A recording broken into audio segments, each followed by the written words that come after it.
located on both sides of the plate. But the pitch you really have to look out for him is the slider. It's a very tight breaking slider. He can shorten the break. He can make the break big to right-handers. He is an outstanding young pitcher who's over most of his troubles. He's won 17 games in his past. He needs more wins now, especially to make these Angels pertinent here in the West. For the Dodgers, as we all know, they've had problems on the field. They've had problems off the field this year. But on the field, the one thing that has gone better for them than anything else is the performance of their center fielder, Matt Kemp. Indeed, that's correct, Dan. This 26-year-old is leading the National League with 22 home runs and a .617 slugging percentage. He is finally playing the way many people predicted that he would by becoming an all-star and the first Dodger outfielder drafted as an outfielder to be selected first-team all-star and the first guy since Davey Lopes to have 20 home runs and 20 stolen bases before the all-star break. Finally, that potential has turned into production. Matt Kemp is down at the field with our Buster Olney. Matt, you learned this morning that you're an all-star. How did you turn the page on your 2010 season? Just getting refocused in the offseason, working on my body, working mentally on myself, and, just getting in the mindset that I can be one of the best players in the big leagues. And, I believe in myself. My family believed in me, and, I'm at this point right now where I'm doing pretty good, and hopefully it carries over into the second half. Now, there's so much uncertainty about the Dodgers' ownership. How are the players dealing with that on a day-to-day basis? That's something we can't control. We can't worry about it, too much. Only thing we can control is going out there every day and playing the game and trying to get as many wins as we can. Matt, thanks. Dan, back to you. Buster, thank you very much. A big first half of the season for Matt Kemp. Coming up tonight also, the All-Stars were revealed today. We'll go around the American and National League teams and look at some of the players who were selected and also maybe some of the snubs. So look at the division leaders as we near the 4th of July and Orland Bobby with their first half Cy Young and MVP candidates. It's a holiday weekend on the eve of the 4th of July. Makes you think about baseball. The Dodgers and the Angels are coming up.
To be self-evident that all men are created equal.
presentation of the ALNL Showdown, presented by State Farm.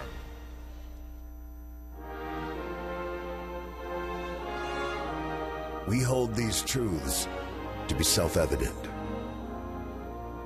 that all men are created equal, that they are endowed by their Creator with certain inalienable rights, that among these are life, liberty, and the pursuit of happiness.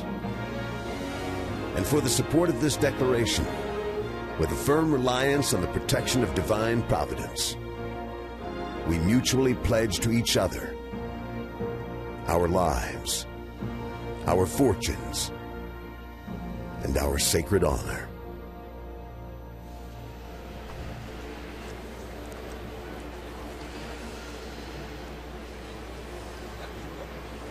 And welcome back to Anaheim, California, the home of the Angels here, Angel Stadium. A beautiful shot above the stadium. A big crowd here for the rubber match of this three-game series between the LA Dodgers and the LA Angels. Join Major League Baseball in helping those veterans who have done so much to help us.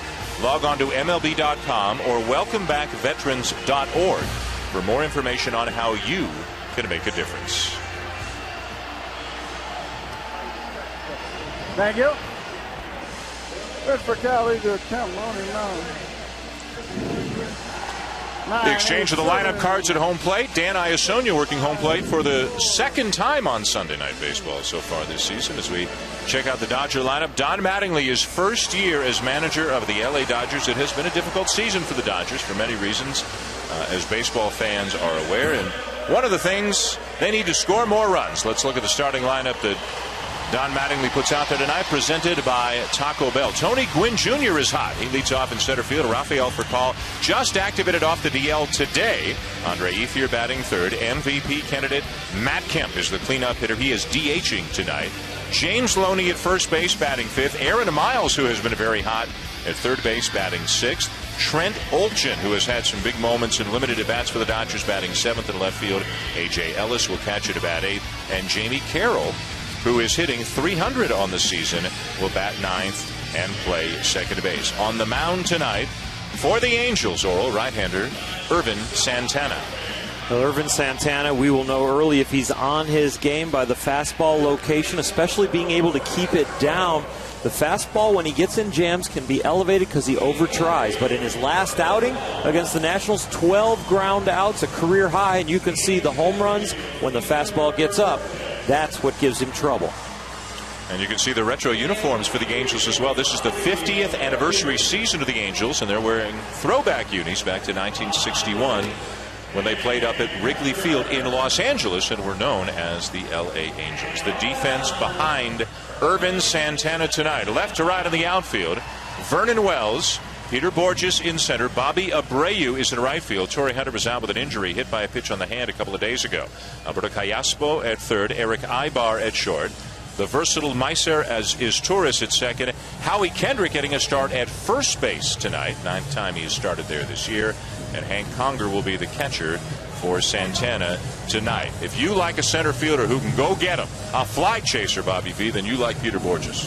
Yes, and Peter is second most, as you see right there, in the American League in center fielders of playing the best defense assist that you have. He can fly and he can play. Well, also tonight as you watch, you can follow Buster Olney on Twitter to join the talk about all things Sunday Night Baseball. Add hashtag ESPNSNB to your tweets. Let us know what's on your mind. You can also like us on Facebook at facebook.com/ESPN Baseball tonight.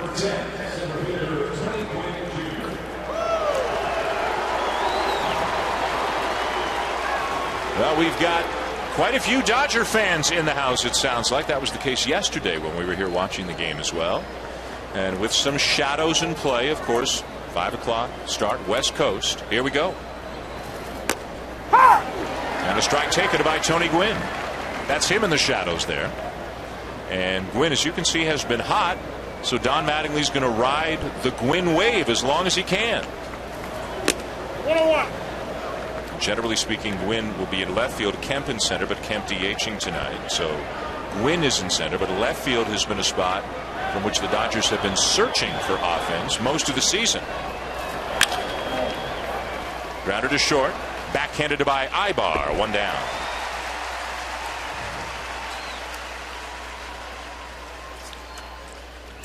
And that will bring up the shortstop. Just activated off the DL today, Rafael Furcal. He missed almost a month with an oblique injury. And Bobby, the Dodgers will take all the healthy bats they can get in an effort to find more offense. Yes, and talking to Brian Stevenson, one of the area scouts for the Dodgers, he saw Rafael the last few days down in the minor leagues, says he's healthy, he's ready to go, and they really need an offensive boost. The Dodgers and the Angels, mind you, are both in the bottom third in baseball in runs scored. And for Don Mattingly, Matt Kemp's having a sensational season. Andre Ethier's having a very nice season. And then some of the mighty mites, as he referred to them before the game today, guys like Aaron Miles and Jamie Carroll, they're doing well.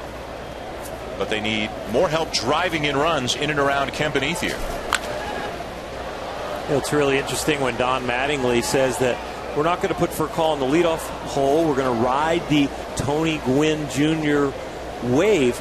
But he also said, well, this gives us a little more thump in the order, and it's Rafael Furcal with 1 home run. So you know they are searching for the ball to be at least hit in the gap. Not only home runs, just some extra base hits. There's a potential extra base hit, except racing over is that man Borges into deep right center field to make the grab. 2 down. Dan, off the bat, that ball's in the gap, and Peter Borges just had a perfect jump, perfect angle, and made it look easy. He's playing a little to the left field side. He's off with the crack of the bat, runs it down. Can of corn. Makes it a can of corn. It really was not as easy as he made it look. So Furcal retired.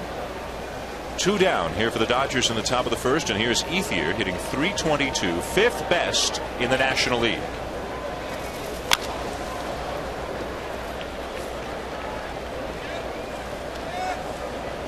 Ethier had that 30-game hitting streak early this season. Really a remarkable accomplishment, especially in this day and age when you see so many specialty relievers. You know he's going to get a tough lefty almost every game. Hit almost 400 during that streak.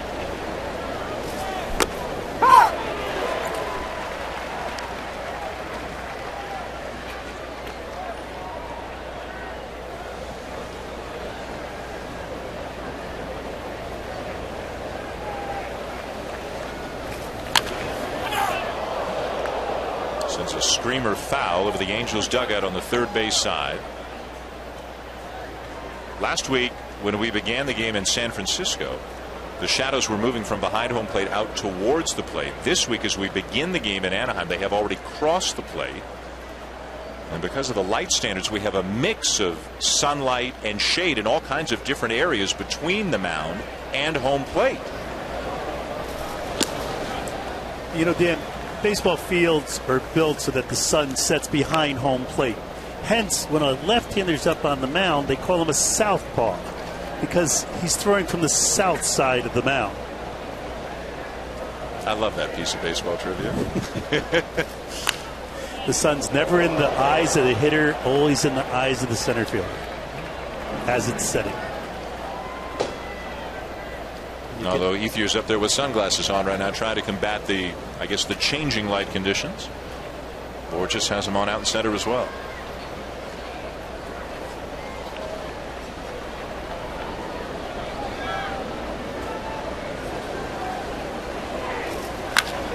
Ethier hits it hard down the right field line. That is a fair ball, and will skip into the seats for a ground rule double. Dan, Earl mentioned they'll find out early if Santana has it or not. Earl, 3 at-bats, 3 ropes.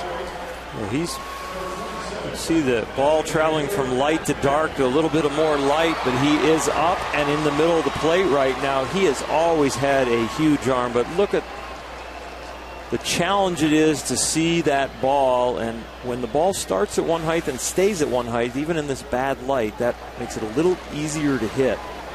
But Ethier, throughout the year, has hit anybody. So here's Matt Kemp. Named today not only to his first All-Star team, but he will start for the National League. And why not? Look at these numbers. In the top 4 in the National League in so many significant offensive categories. Has really come into his own this year. Sounds like more maturity, accountability, leadership, all sorts of things from day one back in spring training. Tough hop at short, long throw for Ibar. And the inning is over. The Dodgers will leave a man on. The Angels are coming up when we come back.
And in part by State Farm.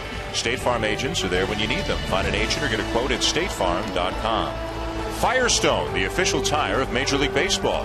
And American Airlines. Travel to over 250 cities in 40 countries on American Airlines.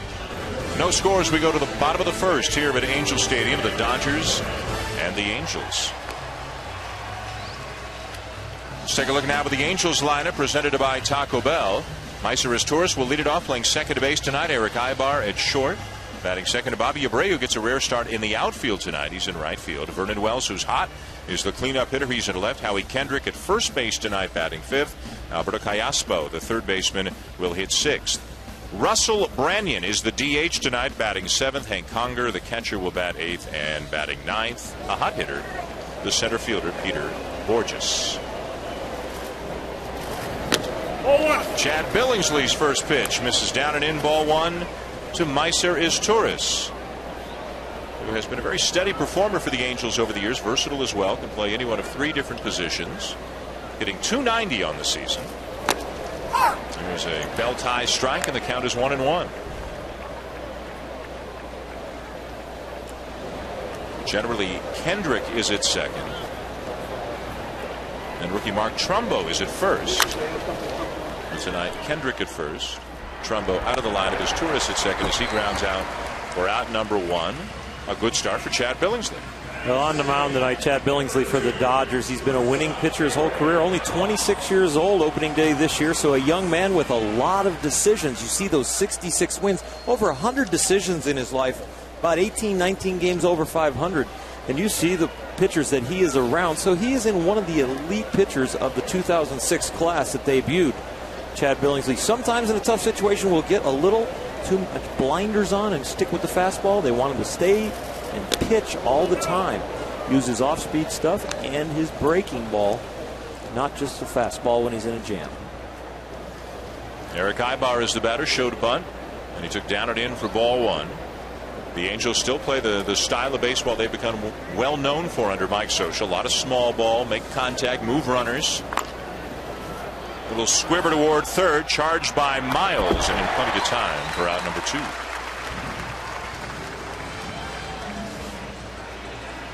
Don Mattingly talking about Miles, saying he's just a baseball guy. He'll make the plays, whether they put him at second, third, and they feel fortunate he's played as well as he has, because Don Mattingly was the first to admit, hey, the Dodgers are having a tough season this year. Miles is hitting .324 on his season, and he has played all over the place and knows how to run the bases, knows to be in the right place at the right time, will not lose the game for you, and hopefully for Don Mattingly's crew, he can help you win a few. A couple of groundouts for Billingsley, and here's Bobby Abreu. For the most part, he's the DH for the Angels this year. Their normal outfield alignment is Vernon Wells in left, Peter Borges in center, and Torrey Hunter in right. But again, Hunter is day-to-day after being hit on the hand by a pitch on Friday night in the opening game of this series. But Abreu's still doing his thing, hitting for a good average, drawing a lot of walks, stealing some bases. Not much power this year, just 3 home runs. And that's one statement about the Angel offense. Their number 3 hitter has 3 home runs. Up the middle. Nice play, and in time at first base, Furcal makes the play, and the Angels go in order in the bottom of the first.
The second here in Anaheim.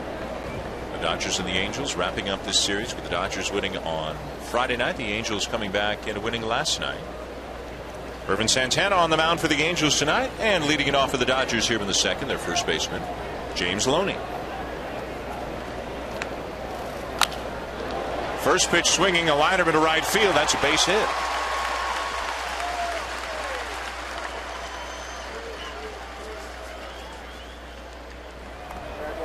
Aerial coverage provided by Goodyear. Everything Goodyear has learned making tires for big league performance inspires what they roll into yours. Well, Santana hasn't missed the bat yet, and he's found the sweet spot of every hitter. He is throwing the fastball up right now, and you're right. They've hit it loud to center, loud to right field line, loud to right. Get some hard ground balls to short. And here's a guy who's been a very tough out this year, Aaron Miles. In the month of June, he led the National League with a .419 batting average, and as you can see over his last 21 games, he's hitting a ridiculous .469. A guy who has played mostly second, some third for the Dodgers. It's a slow pitch softball average. And he'll add to it a little bit. Loney to second, runs through a stop sign, and is safe at third. Tim Wallach, from the moment Loney got to second, was telling him, stop, stop. And Loney just kept chugging to third and very nearly made the first out of the inning at third base. Well, you don't want to do that, but you want to be aggressive. And I think knowing that Bobby Abreu, the designated hitter for the Angels most of this year, is in right field. He felt that he was going to take a shot, and he was going hard all the way. He picked up the coach. He saw the stop sign, but he said, no, I'm going to challenge this arm. Bobby Abreu, traditionally a great throwing outfielder, throws it on the bag, and the slide gets under the tag. He was holding him, and he was congratulating him. There's a pitch outside, ball one to Trent Olchen, the left fielder tonight for the Dodgers. Young man from Australia who made his major league debut last year. Had a 4-hit game on Monday. And as you can see, is another part-time Dodger who has been a contributor.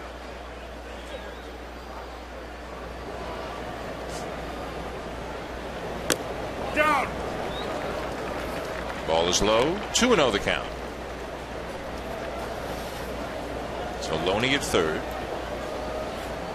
Miles at first, nobody out, and Irvin Santana 3-8 on the season with a 4.05 ERA. Winless in his last 6 starts, despite pitching reasonably well, is in some hot water early. 3-0. Right now he's just feeling for the strike zone. He knows when he's thrown strikes, they've hit him hard. So now he's trying to think his way through the at bat, and now he's a little bit lost, falling behind 3-0. Hasn't made a quality pitch when it's in the strike zone, and hasn't thrown strikes right here.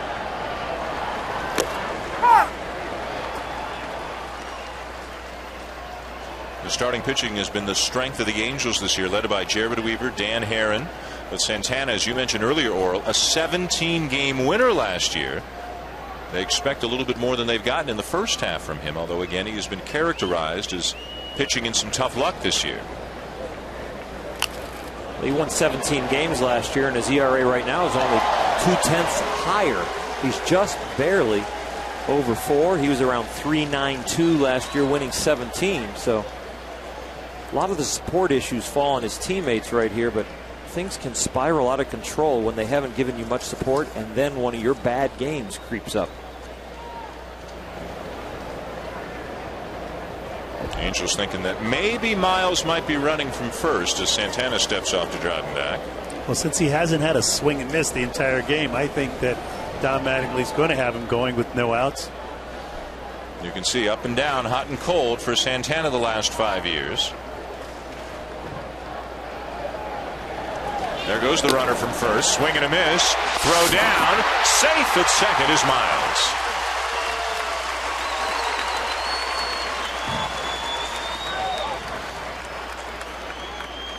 Well, he gets a swing and miss, and we get a stolen base at second, which is a very interesting situation for the Dodgers now, who have not produced in this situation most of the season. You see that as this pitch came in, the catcher he looked at third base before he threw to second, and that caused him to make that errant throw down to second base. Here's the Dodger catcher, A.J. Ellis. Breaking ball for a strike. Ellis hitting .258, 8 hits in 31 at-bats. Has worked well with Billingsley recently, getting the start again with him tonight. Middle infielders are backed up. Corner infielders maybe a step behind the bag.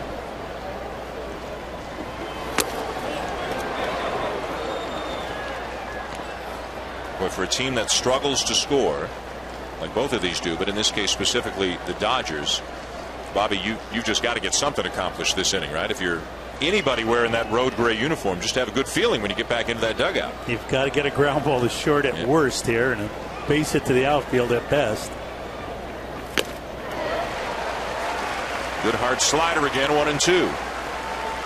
That was a very weak swing right there. That slider broke sharp and late, and he was very unsure where that ball was going to end up because it didn't look like there was much purpose to this swing. Just way out in front, way wide as far as the pitch is concerned. You see everything pulling off that ball. And he chases a slider in the dirt. Conger looks the runner back at third and completes the strikeout, 2 down.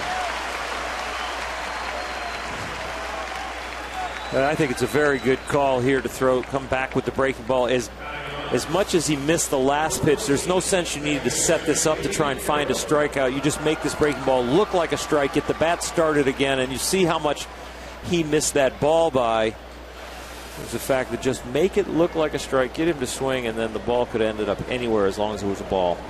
That's the situation. You want to use the big part of the park. You want to let the ball travel. That's not what Ellis was doing. He was way out in front of the ball. If he hit it, he would have hit a ground ball to third base. So 2 down now, and right back to the slider for strike 1 called to Jamie Carroll. Carroll hitting an even .300 on the season, has played both short and second for the Dodgers this year.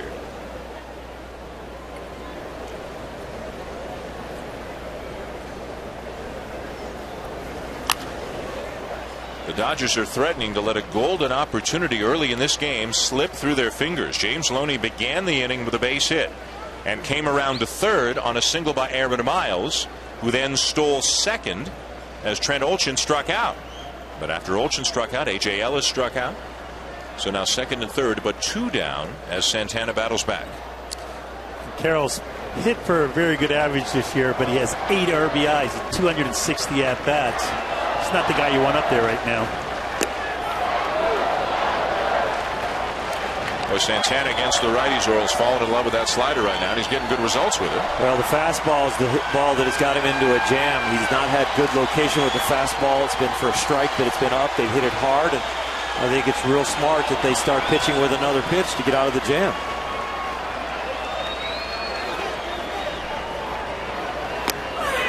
Strike 3 called. Santana gets out of trouble.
The longest tenured manager in the American League right now, his 12th season, looking pretty comfortable in the retro uni, the 1961 Los Angeles Angels throwback uniform.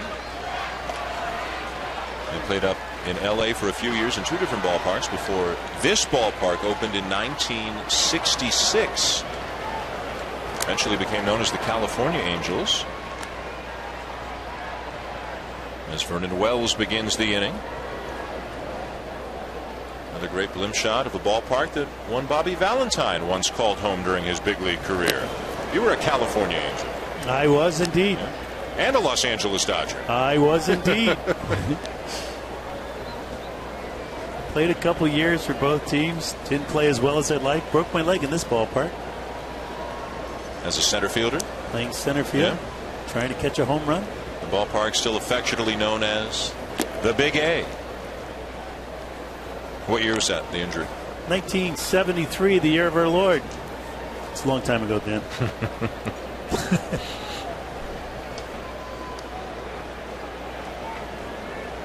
I think Marty Aronoff just handed me the box score from that game. Oh, my. I believe. Was Catfish Hunter pitching for Oakland that day? Catfish Hunter pitched that day.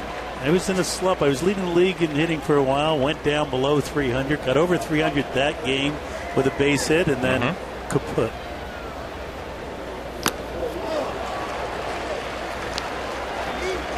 Vernon Wells been hot. Came over, really slow starter. Last 15 games, has 6 home runs and 13 RBIs. As the average over 200, had a big 2-run home run last night, early for the Angels.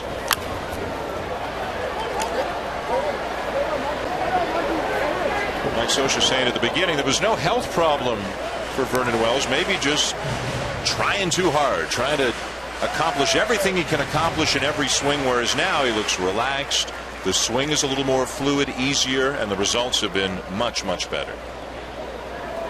He talked mostly about trying to impress his teammates because he's such a team guy, a team leader, guy you love being around. So the more he struggled, the more he felt like he was disappointing the guys that he plays around. You know, he's not alone. Dan Uggla's going through it. Adam Dunn's going through it. There's some big name, big money guys on new teams this year who have really struggled to live up to expectations. Driven to right center field, but playable. Gwynn for the out. Well, we mentioned Bobby Valentine was both a Dodger and an Angel, broke in as a member of the Dodger organization and then became a California Angel. Look at you. Yeah, I was young at one time, huh, Dan? I guess we all were. Well, I want to say the most impressive thing I learned today, now, those pictures are 40 years ago. Oh, God. Bobby Valentine is 3 pounds away from his playing weight of those pictures. Yeah, when I signed him, that's 3 pounds. 3 pounds. 40 years later. Oh, right over here, too.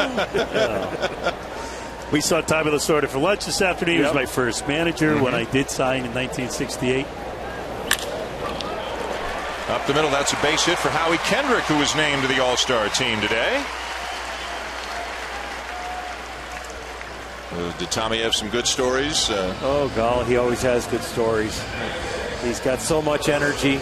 You know, what is he, 83 now, Bobby? Yeah, he was perfect today. He was telling the story how Earl got his nickname and the wonderful stories about Earl and Scioscia and the great Dodger teams. I just love being around him so much. Bottom of the second, runner at first, 1 out for the Angels, no score. Here's third baseman Alberto Callaspo hitting .281. You look at the Angel lineup, and Wells is a power hitter, starting to hit for power. But you look at so many other spots in the lineup, like guys with 2 home runs, 3 home runs, 4 home runs. That's why Mike will try to make something happen here real soon. They will hit and run more than bunt, right? Although Borges can bunt for a base hit. Yes. And 10 times this year he has. They got a lot of infield hits and a lot of successful hit and runs, and this is a count that he likes to put it on. 1 ball, no strikes. Don't be surprised if he's going. Now, Michael plays a National League style ball in the American League. And he's talked about how it would be really hard for his team to compete with the big teams from the East. Their style right now, need another bopper maybe, but you see the small ball they play. The infield hits, the bunt hits, sacrifice hits, extra bases taken. They do it very, very well. And maybe because of that style, they've got the best record in baseball in interleague play since 2000. And they have a 12-5 record against the National League this year. To center field. Gwynn finds it, makes the grab, 2 down. Coverage of Major League Baseball continues on ESPN this week, Tuesday and Wednesday night. Tuesday night at 7 Eastern, an NL Central battle, one of the better rivalries in baseball these days, the Reds and the Cardinals. And then on Wednesday night baseball, 7 Eastern again, the Yankees head to Cleveland to take on the Indians, who are back in first in the American League Central. And it's expected that Phil Hughes will start that game for the Yankees, and also that Derek Jeter will be back in the lineup for the Yankees, possibly as early as tomorrow for Jeter. Both games are also available online at ESPN3.com. Ground ball down to first. To his knees is Loney to make the play, and the inning is over. We're at the end of 2 with a Baseball Tonight update on the way on the other side.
Fellas, thank you very much. Top 3 here in Anaheim. No score between the Dodgers and Angels. Top of the order for the Dodgers with Tony Gwynn up. Grounded out his first time up. Facing a 1-1 count from Irvin Santana. Out in front of the off-speed pitch, 1-2. Santana battled hard in the second inning after giving up back-to-back singles to begin the inning. He struck out 3 batters in a row, Olchin, Ellis, and Carroll, to get out of it unscathed.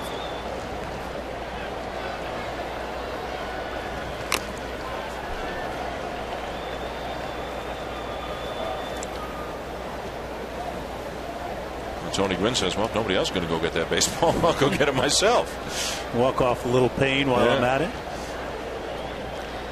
Well, we are on the eve of one of those dates significant for a number of reasons, but within a baseball context, the 4th of July is one of those traditional dates where you kind of take stock of your team and its situation, and you project, and you wonder what's ahead.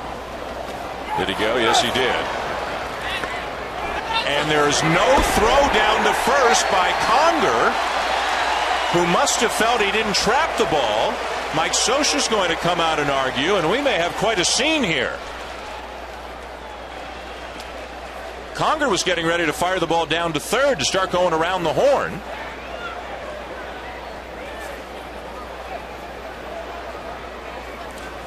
I wonder if he thought that ball was a foul tip that hit the ground and he caught it on one hop. He was showing the ball for some reason. If you show the ball, you've got to think that you caught a strike and then forgot to throw it first. One hop into his glove. Reached for him, and Conger must have thought he tagged him. And he did not. Yep. He thought he tagged him. He was going to throw it around the third. When in doubt, throw him out. So Gwynn reaches. Here's for call. Now, if you like to wear the pocket untucked so it's flapping in the breeze behind you, if you tag that flapping pocket, that's a tag, right? Exactly. Yes. It is a strikeout and an error on Conger to allow Gwynn to reach. Looked like that's what he got him there. Right on the pocket. Take a look.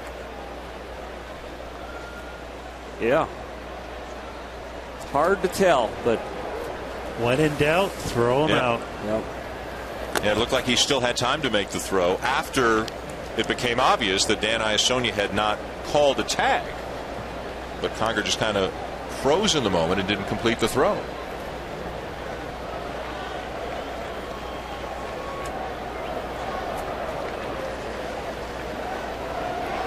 Runner goes. Swing and a miss. Throw down. Safe at second. Gwynn with a stolen base.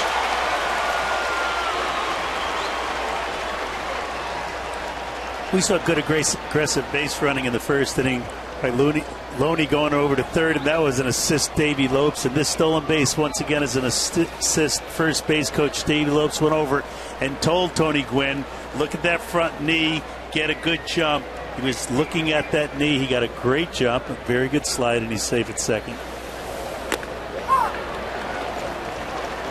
Wherever Davey is, the stolen base percentage goes up. One of the best base stealers ever. It really locks the runners in right from the beginning of spring training as far as how they're going to leave the first base or second base area with their style of running, and then what to watch on pitchers to get a good jump. And that is all for call. So Santana has struck out 5 consecutive batters, although one of them reached on the air and is currently standing at second base.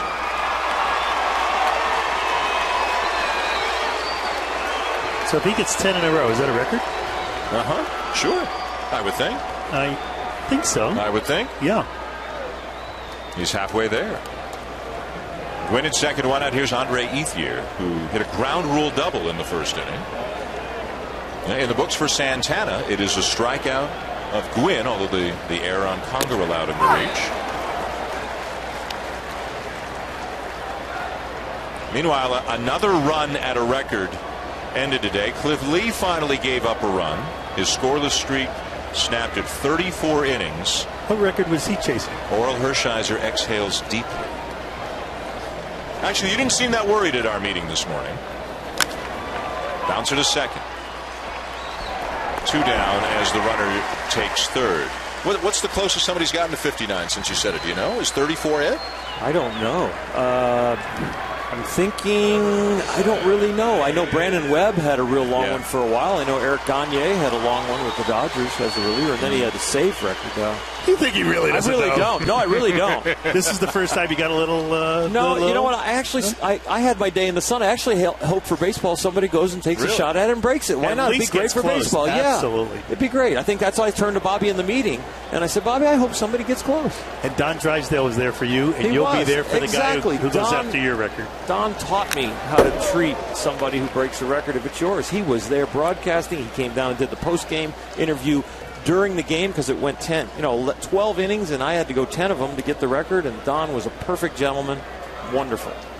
So it'll be fun. If it happens, I've been schooled on how to handle it. Well, we got a long wait now. Someone's got to start from about 7. Well, we got 2 guys here starting with 3.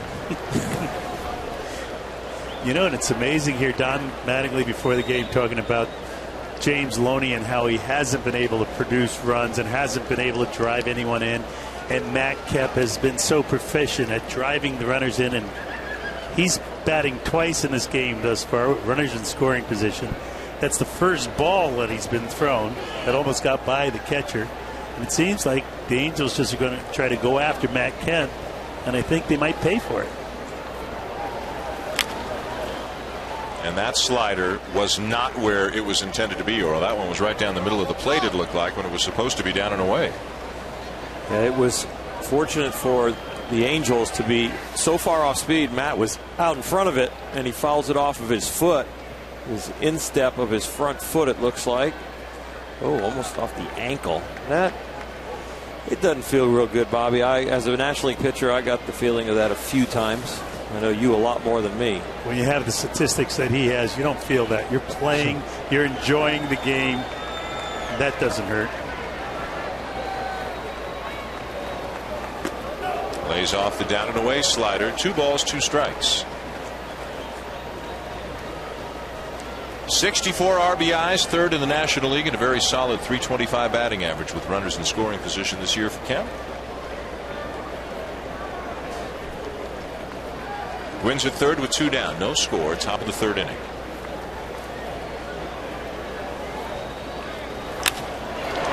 Right center field, Borges chasing, makes the catch on the track.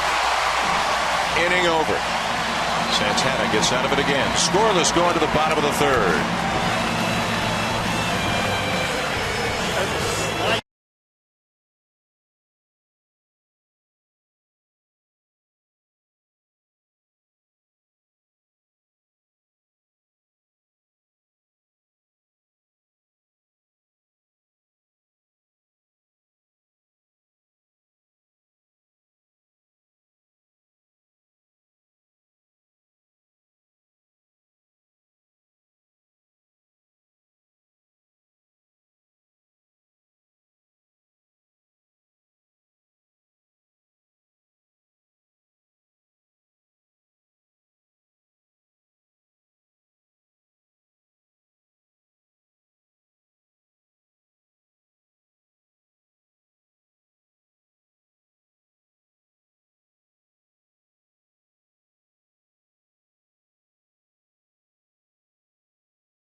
July 11th on ESPN and ESPN Radio, the MLB All-Star Red Carpet Show presented by Chevrolet, Tuesday at 4 Eastern on MLB Network, and then the All-Star Game itself Tuesday night at 8 Eastern on Fox and ESPN Radio.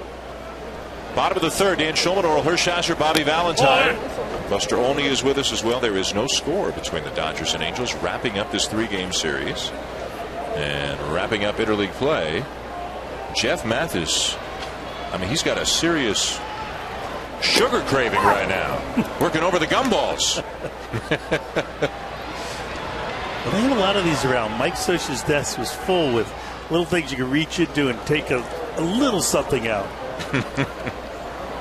He had lip gloss. Yeah, I was going to say, it looked like chapstick in a bowl. Like little tiny ones, like quarter-inch chapsticks. Not like a group. No. Oh, okay. Oh, all right, that's fine. No. That's not like a bulk thing. Yeah, not like a schmear. All right. Give me a schmear of chapstick. Well, I didn't think you guys were really listening to his answers when we were sitting in his office today. Now I know why. One of your favorite teammates? Oh yeah. All-time favorite teammates. The Rock, yeah. Very intelligent, great teammate, can air you out one day, be your best friend the next. Well, today in the office was the airing out portion of the friendship, it looks like. He got on you pretty good. He hadn't seen me for a while. And there's a full count now on Conger. And, we mentioned Tommy Lasorda in our luncheon today.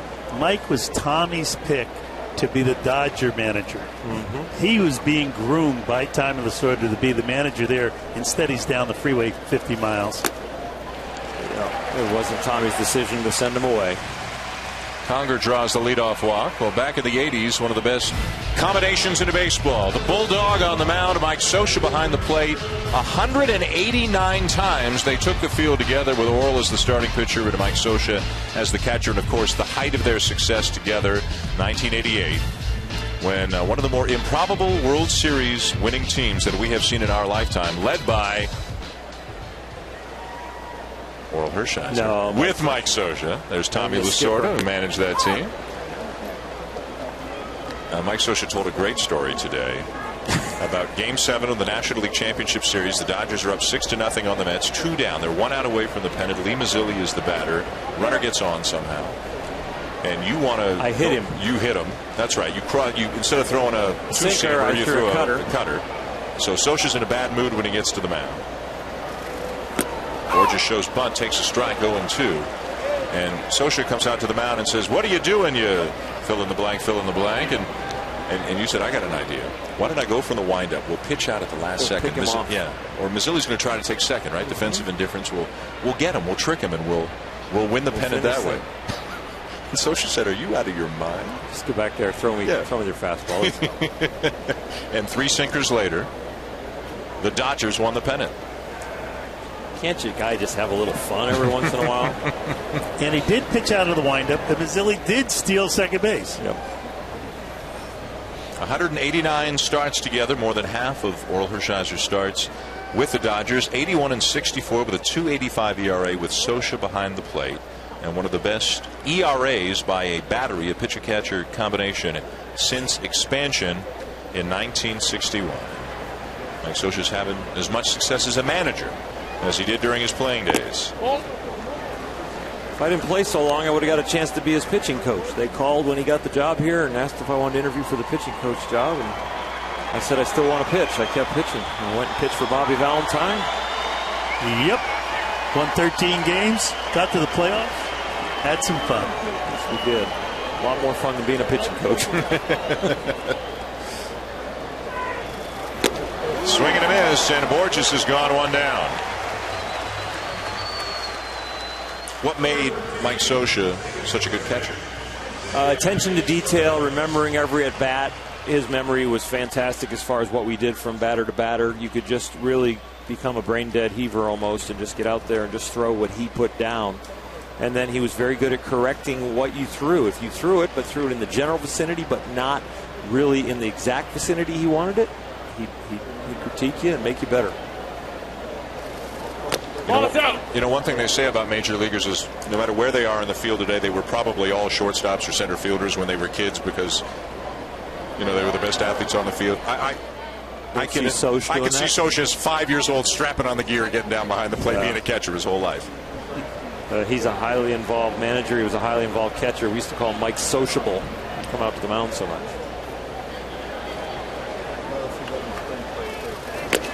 And he could block the plate with the best of them. Yeah, he did not want to give the plate up, and he took a lot of beatings back there because he put the beating on the runner. A lot of times he actually dropped, blocked the plate, just took the slide, then the ball would arrive, and then he would tag the guy out. And that style made him a target for a lot of base runners.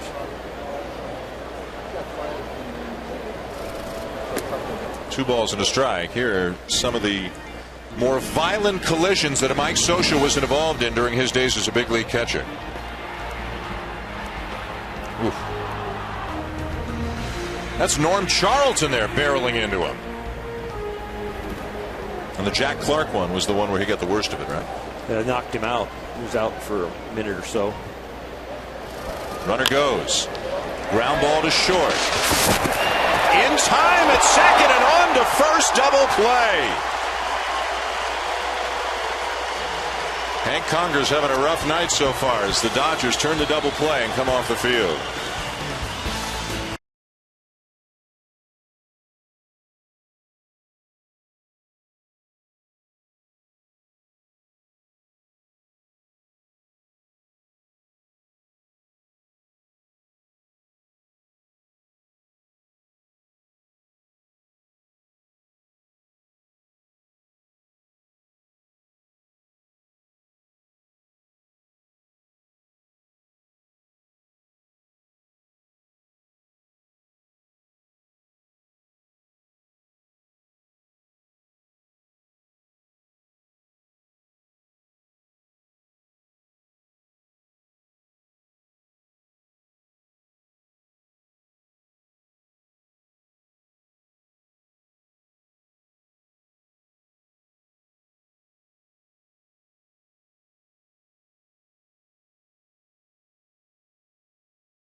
With fans so loyal that even when they let them down, could never get them down.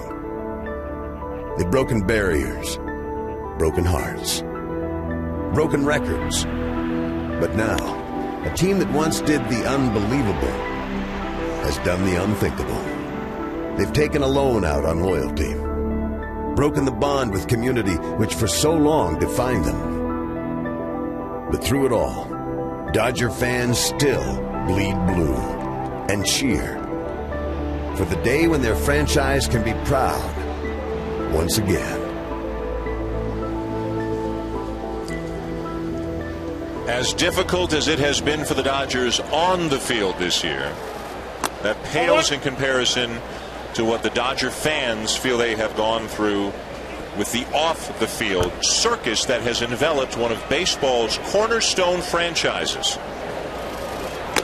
I think for fans around the country, they're somewhat familiar with what is going on. Frank McCourt, the owner of the Dodgers, has filed for bankruptcy. The team is tied up with a bankruptcy court in the divorce of Frank and Jamie McCourt, which has not been finalized. Everything seems in a state of flux right now. There's all kinds of money owing, deferred payments to players who are no longer with the team, all kinds of financial problems and loans that the Dodgers are involved with. Their next payroll is July the 15th. It appears they'll be able to make that because of a loan they secured from a hedge fund company in the last week or so. Swing and a miss. Conger. He'll get a bit of a Bronx cheer this time as he fires down first to complete the strikeout. That's strikeout number 6, by the way, already for Santana. Then July the 20th is a big date. It's when a bankruptcy judge may decide whether Frank McCourt can secure the rest of the loan, another $90 million from the hedge fund company, or whether he has to go through baseball to get the money. One way or the other, it seems baseball is intent on forcing Frank McCourt to sell the Dodgers, and one way or the other, it seems as if Frank McCourt is intent on keeping the Dodgers. And the longer there is no resolution, the longer it seems, gentlemen, like the franchise, the organization, which I know means so much to both of you, will suffer. That's a crown jewel that has fallen out of its setting, and you're not only the owner of the Dodgers, you're the guardian of the Dodgers. It's like a stewardship, and the fan base is being protected right now by Bud Selig and Major League Baseball, and they want something done to restore sanity in Los Angeles and to give these guys a chance to win on the field and the fans to give them something to root for again. Miles with the grounder to short. And to trust. 2 down.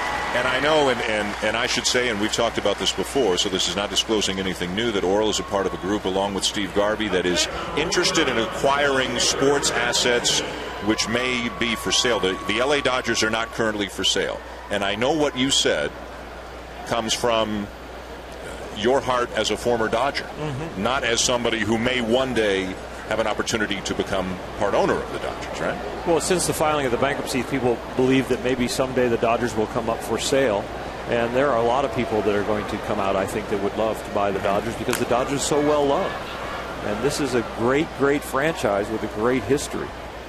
And my intention is just to shed light on that this is a fantastic place to play. It's a fantastic organization with a great history and a great fan base.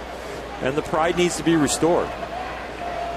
Attendance is down 8,000 per game at Dodger Stadium this year. They have gone from one of the top drawing teams in baseball down to closer to the middle of the pack. And there are even some stories that some Dodger fans won't go to Dodger Stadium, but they've come here to Anaheim to support their team because they don't want to put money into Frank McCourt's pockets. Now that's fans speaking out and saying, hey, we've had enough. And this could be the first time in the history of both these organizations that the Angels outdraw the Dodgers here in the city of Los Angeles. That's the point. When I was traded down here in the early 70s, the Dodgers had the stability with the ownership, stability with their manager. They had the winning tradition on the field. They had the fans in the stands. It's changed. Anaheim has all of that now. And hats off to Artie Moreno and what he has done here with the Angels. And there's no reason there can't be two successful franchises in the Los Angeles area. The fan base here is large enough. It would be a great friendly rivalry again, and it still is. But you're right, Dan. I think you're right about the fans voting with their feet. Olchen is gone and the inning is over. 7 strikeouts through 4 for Ervin Santana.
Bell. Through a nationwide vote, fans have selected the 2 finalists in the Midsummer Classics bracket tournament, pitting Cal Ripken's 2001 Swan Song against Stan Musial's game-ending home run in the 1955 All-Star Game for the title of the greatest moment in All-Star Game history. Join the debate. Go to MLB.com/moments to place your vote for either Ripken or Stan the Man. Let's go to Buster Olney with Dodger manager Don Mattingly. Don, what have you seen so far in Chad Billingsley tonight? Chad's been good. Been using his changeup early. Got some outs early in that first inning.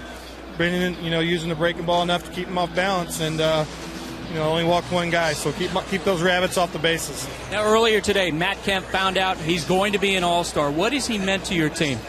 Well, he's been our guy. Him and Andre basically have been the backbone of our offense. Matt's been tremendous in all areas. Really excited for him to get to his first All-Star game. Thanks, Don. Back to you, Dan. Buster, thank you. Certainly a lot for Don Mattingly to deal with in his first season as a big league manager. Just wrapping up what we were talking about last half inning, kind of tying a bow in the Dodgers situation. By all accounts, Don Mattingly has done a good job kind of separating what's going on above ownership and so forth from what's going on the field, trying to keep the players insulated to a certain extent and have them just concentrate, Bobby, on the next pitch, the next at bat, the next inning. Exactly. And his coaching staff, you just saw Trey Hillman there talking over his shoulder, Tim Wallach, of course Rick Honeycutt and Davey Lopes, have really allowed him to concentrate on the things that need to be concentrated on. They're all veteran guys at the game of baseball and have been a big help to Don. He's a swing and a foul back by Ibar.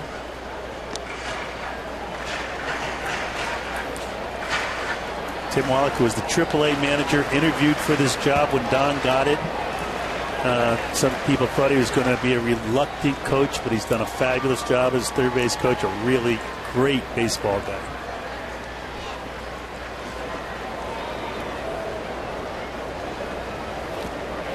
Waving at it is Ibar. And there's out number one. Well, for one other possible scenario that could develop with this Dodger ownership situation, let's go back down to Buster. Dan, one of the looming issues for the Dodgers now is the impending free agency after the 2012 season for their 2 best position players, Andre Ethier and Matt Kemp. And a lot of people in the Dodgers baseball ops department basically are asking the question, are we going to be in a position to try to re-sign these players? And in talking with other players, they say Matt Kemp wants to win. The question is, can that happen with the Dodgers, Dan? Can they afford to pay them? The Dodger payroll is listed at over $110 million, but a large percentage of that, somewhere around 30 or 40 million, is deferred payments to people who no longer play for the Dodgers that are coming due. Manny Ramirez, Andrew Jones, Marquise Grissom is still getting paid by the Dodgers. So in reality, in terms of the payroll that is being spent on the active roster, it's really somewhere down in the 70s, $70 million.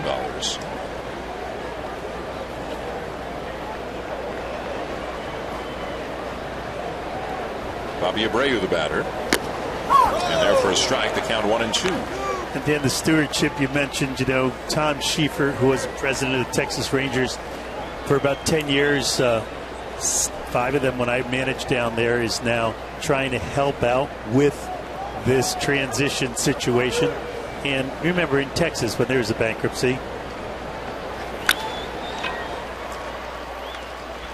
ground ball to short, 2 down.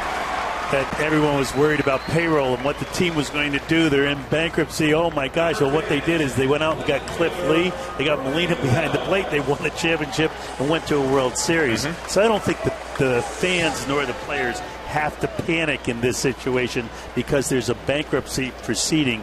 Major League Baseball will handle this situation and make sure that the Dodgers do not suffer because of it. Quickly 2 down. Here with the Angels' 4th in a scoreless game. Vernon Wells is the batter. Fouls one back just below us, 0-1. Yeah, that's a great point, Bobby, how Major League Baseball did a great job reorganizing the Texas Rangers, bringing in healthy owners, got Nolan Ryan out there in the front, and they really have turned it around. And remember, Chapter 11 is just asking the court to give the ownership a chance to reorganize. Chapter 7 is when you're bankrupt and you have to turn it over, and they're not there yet.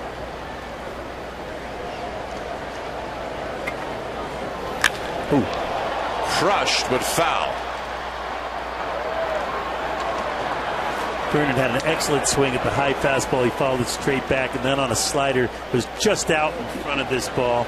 If he lets it get a little deeper, the way he's swinging the bat right now with 6 home runs in the last 15 games would have been 1-0. But he's out in front. You can see when I say out in front of his body when he hit that ball. Ball has to be fouled. And now he strikes out to end the inning. 4 in the books. Dodgers and Angels, no score here in Anaheim.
Going to the 5th, Buster Olney down at field level with Angels pitching coach Mike Butcher. Mike Butcher, so far Irvin Santana, no runs allowed. What are you seeing in him? He's got great command of all his pitches right now. The fastball looks good. The slider's good. He's throwing some decent changeups tonight. Just trying to keep him off balance. You know, second inning worked out of a nice jam. First and third, nobody out. I think it was a little bit tough to see, so we started going a little bit softer earlier in the count and mixing it up as best we can. Now, later in the game, we might see Jordan Walden come in, perhaps in a safe situation. How has he evolved in his first year as closer? He's doing a nice job. You know, he's had some bumps in the road, but overall he's been throwing the ball extremely well. Power fastball, nice slider, and a complimentary changeup. He's doing a nice job for us, and you know, we're looking for some great things from him. Mike, thanks. Dan, back to you. Buster, thank you. Fly ball to left field off the bat of A.J. Ellis for the first out here in the Dodger 5th. Still no score in this game. Rubber match of a 3-game series. Jamie Carroll, the number 9 hitter, is up. Carroll called out on strikes. His first time up. That is one of 7 strikeouts that Irvin Santana has recorded already in this game.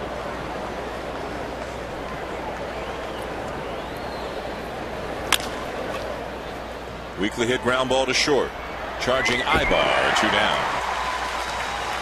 Let's take a look now at our pro tips, brought to you by Cabot Wood Stains. Well, Irvin Santana, 6 of his 7 strikeouts tonight on the slider. When you throw a slider this often, you better be able to locate it, but he has very quick hands. We hear that about hitters. Well, as a pitcher, he is someone that can really spin a ball, and you know you can do that when it's still a sharp breaker when it's up in the strike zone. But that slider tonight has been devastating. Talking to Mike Socha before the game, he says it's his out pitch, and it's one of the best he's ever seen.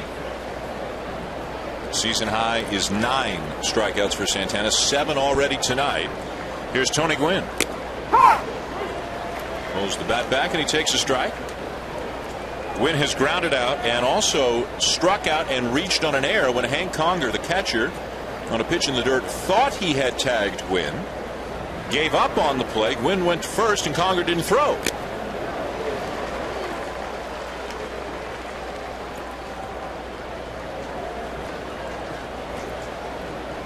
As you said, the lesson, Bobby, is when in doubt, play it out, right? That's it. Yep. Throw him out. Yeah, the defensive team has to always remember that. Never stop playing. On the appeal, he went around, and the inning is over. 5 shutout innings with 8 strikeouts for Santana.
Baseball, presented by Taco Bell, is brought to you by Budweiser. Great times are waiting. Grab some buds.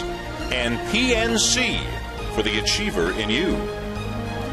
Dan Shulman to Bobby Valentine, Oral Hershiser, and Buster Olney. Here at Angel Stadium as we go to the bottom of the 5th inning. Still no score.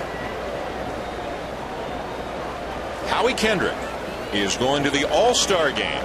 Jared Weaver, Angels starter, was also going to the game. Matt Kemp, Clayton Kershaw going for the Dodgers. The All-Star teams announced today. And some general unhappiness, as there always is. Somebody's going to get snubbed. Can't get everybody on with the way the choices are made and the restrictions that are on the process.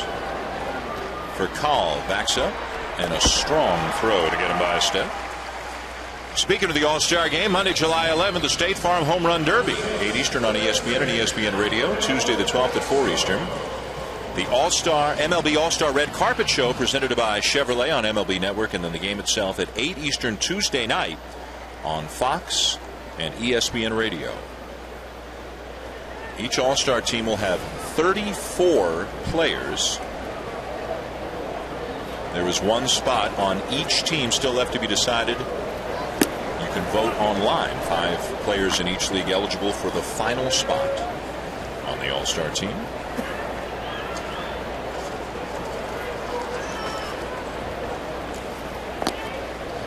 Very good change up there from Billingsley. Took something off, and the count is 1-1.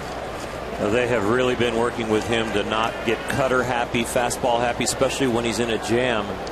Just to keep pitching. Sometimes less is more. It's not always harder is better. Another play, it's short. 2 down. Well, the final voting was announced today. The starters for the American League include Alex Avila of the Detroit Tigers with his first All-Star start. Jose Bautista of the Toronto Blue Jays picked up more votes this year, better than 7 million, than any player ever has in All-Star balloting. Of course, internet balloting helps that.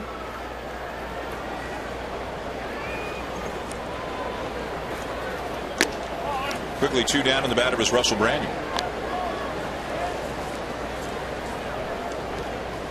One guy not on that list who's been an all-star every year of his professional life is Ichiro Suzuki.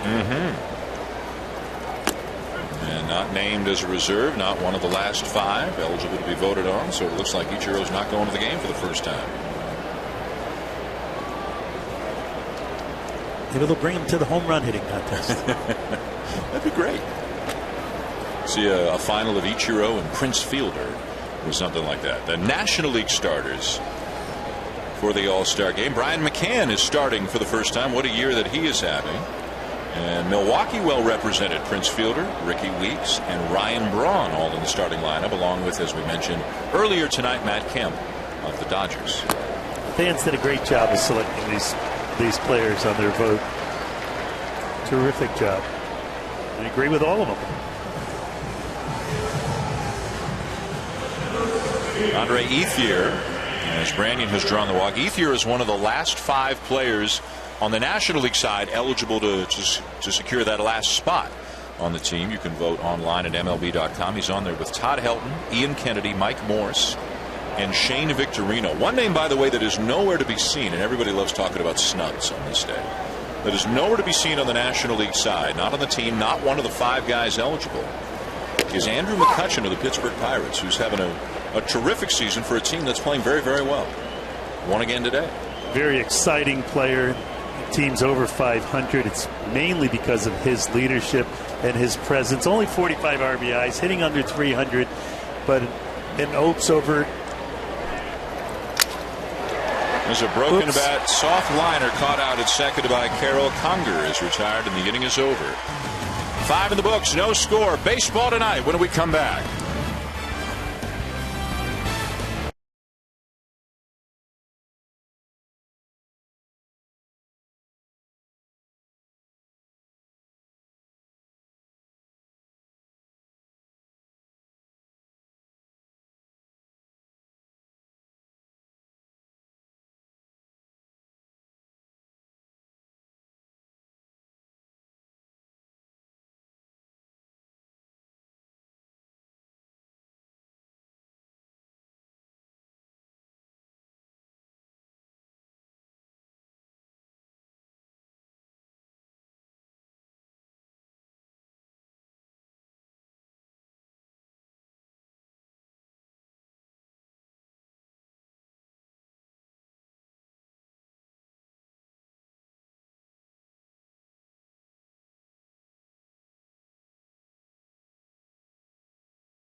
Our game, just In the interest of completing the story, Joel Hanrahan, the closer for the Pirates, is their all-star representative right now. Rafael Furcal bangs a base hit through the right side.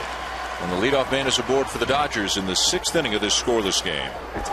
We talked a little bit about how 4th of July, kind of middle of the season, a look at where some races stand, some of the potential award winners stand. Oral, who do you like in the Cy Young Awards? On the American League side, Justin Verlander, for me, could throw a no-hitter at any time, and has, of course. I'm going to tell you what, the fastball is electric, the breaking ball, and people are intimidated. On this side, Roy Halladay just had another gem of a game last night through a complete game. Really a video game type pitcher that can throw any pitch, any count, anywhere. Ethier lines one to left field, and a sliding grab is made by Vernon Wells for the out.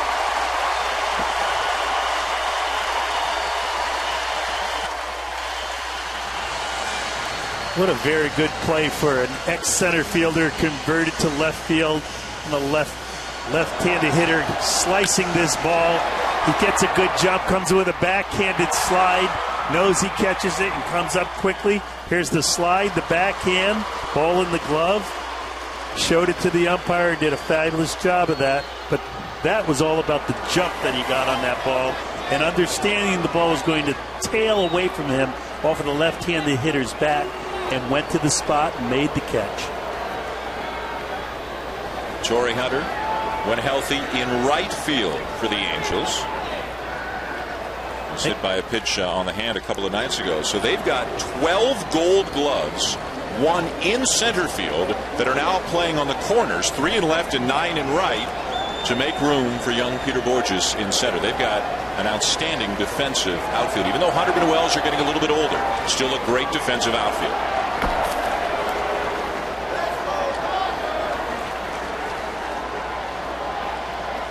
Matt Kemp is the batter. A ground ball and a fly ball tonight. Dodger fans making some noise. Angel fans trying to drown them out.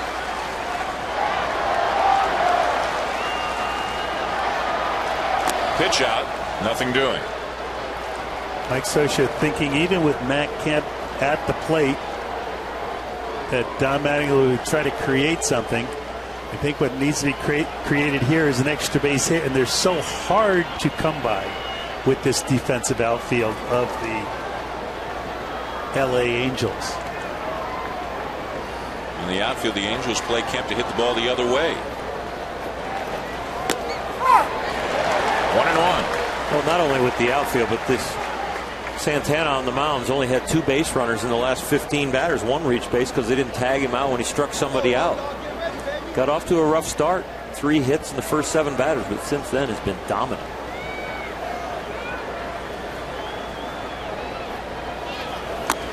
Inside, a ball 2. Furcal took 2 big steps to second and then put the brakes on as Kemp spun out of the way of that pitch. The Dodgers, by the way, activating Furcal from an injury today, put Casey Blake on the disabled list with a neck problem. Furcal just faked that steal. Santana saw him at a corner of his eye and rushed his pitch. It can bite you. You can see somebody, you know you're not going over there, but you check him, and just in your peripheral vision as you head towards home, you see that little break, and it can make you flinch a little bit. He's going. Throw down. Safe again. The 3rd stolen base of the night for the Dodgers. You know, the Dodgers have their highest percentage of success steals in the history of LA Dodger history. They're at 78.4% success ratio this year. And once again, not to be redundant, but Davey Lopes needs to be given the credit, at least part credit, for that. Kemp has popped it up. 2 down. And while they're running the bases well, they are not taking advantage of their opportunities well at all. The Dodgers are now 0 for 8 tonight with runners in scoring position. And 0 for their last 22 overall.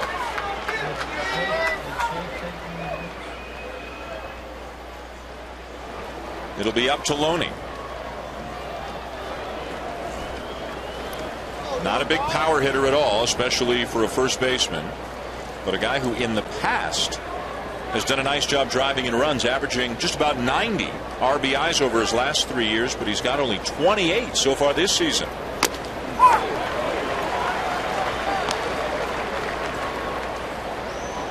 This has been such a close game. I'm surprised that Vernon Wells isn't shortened up a little on the left field side. Loney's very good at hitting the ball to the opposite field, and here you don't want a single to be able to score this run. Right center field, Borges can't make the catch. The run will score. 1-0 Dodgers.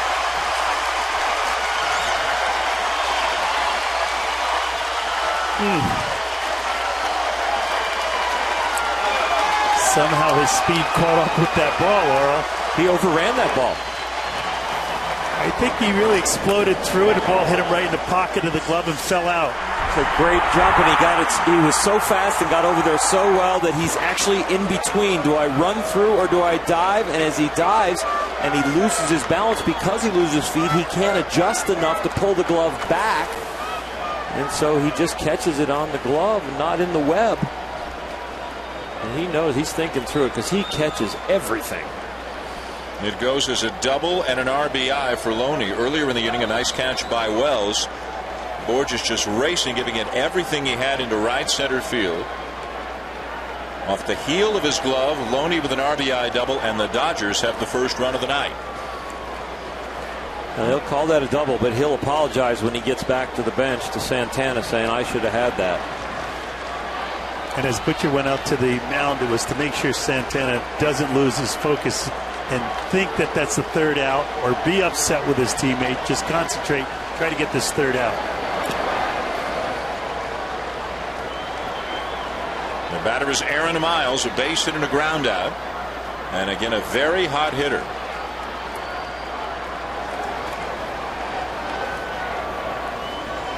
A run on 5 hits for the Dodgers. No runs on just 1 hit for the Angels.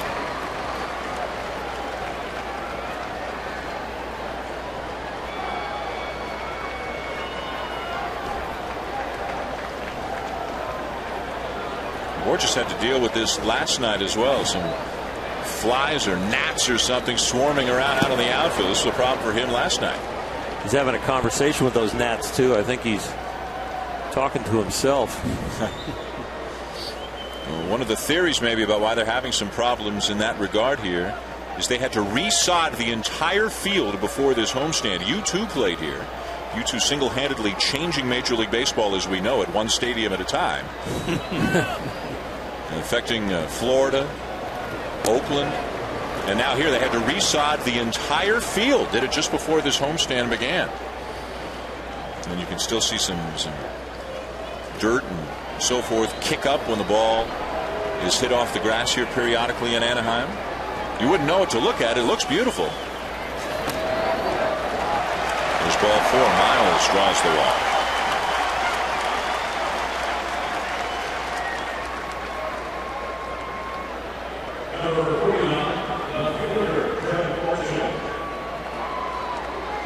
Check out the MLB Fan Cave at MLBFanCave.com. Many of baseball's biggest stars have stopped by the cave. Check out all the videos and see who will visit the cave next. Follow at MLB Fan Cave on Twitter and like the MLB Fan Cave page on Facebook. A 1-0 lead for the Dodgers. Runners at first and second, 2 down. 6th inning, and the batter is Trent Olchen, who has struck out twice.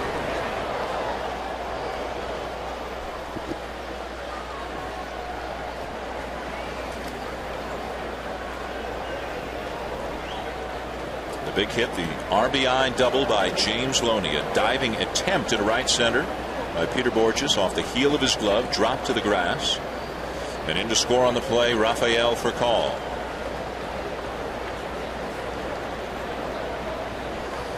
Well, other than the sun shining in his eyes, the gnats swarming around his face, and the frustration he feels over not making the catch, everything's going great right now for Borges out there.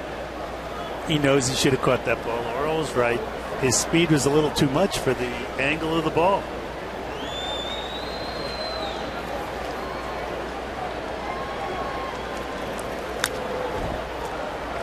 Washington Nats were in here playing a series, and Davey Johnson got to see Peter the first time, and after the series he said that he's a difference maker. He caught balls that he thought no one else could get to, and already tonight he made some plays look very easy that were anything but routine, and I think might even been hits in other ballparks and other defenses. But this one just hit off his heel and had a run for the visiting team.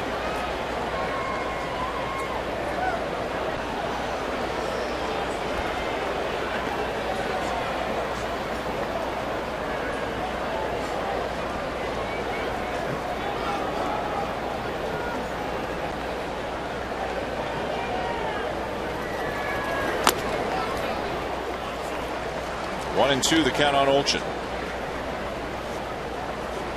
Santana needs a good changeup here to get a ground ball to second base. Otherwise, he's going to be in a tight spot on a 3-1 pitch to a fastball hitter. Loney gets second to Miles at first, 2 down. And 2-2 now the count on Olchin. A little different locations once the runners started to get on base with Santana. I don't think it's about being in the stretch as much as it's about the anxiety of possibly giving up a run. He's overthrowing a few pitches here and there. The fastball location isn't quite as good, and we saw that slider right there. He kind of spiked in the dirt. I know you want to bounce it in a 1-2 count, but not quite that much.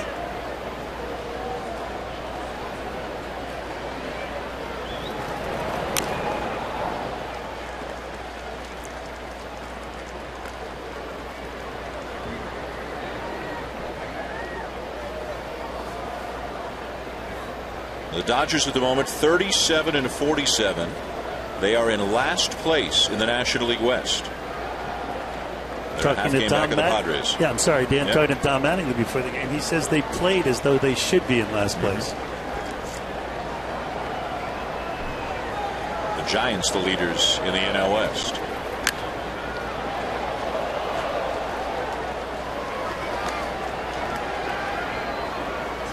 This is a team, of course, that played in the NLCS 2 years ago, 3 years ago. Not many members of those teams are left with this team. He's one of them. And only 4 members of this team are signed beyond this season.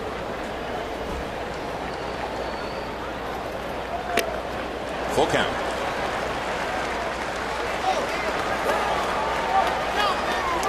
Don't be surprised if this is a 3-2 slider. Down by 1-0. The slider's really been the pitch that has struck out a lot of people. He has the most confidence in that pitch right now, I think. And often, Earl, we talk about shortening up with a man on second base and 2 outs. In this situation, 3-2, you want to take a step back because you don't want to double the score 2 on this. Pretty good battle between Irvin Santana and Trent Olchin with 2 on and 2 out here in the 6th inning.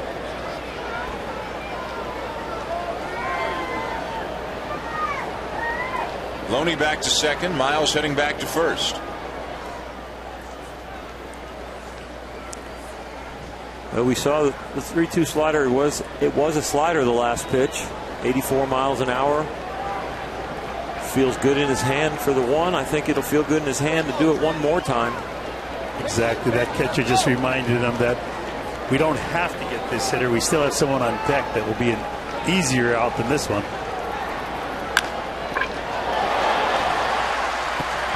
A low toss, safe at first.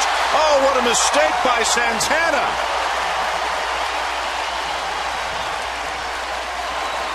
Okay, so when you go to pet peeves, Earl, if that's not one of mine, I don't know what is. Well, it's easier to run it over after that, but what he lost was he gained the fact that he blocked the ball between his legs. What he lost was his baseball clock, and what I mean is when it got hit back to him, he had all the time in the world. And you're a professional at throwing it overhand to the corners and making it break.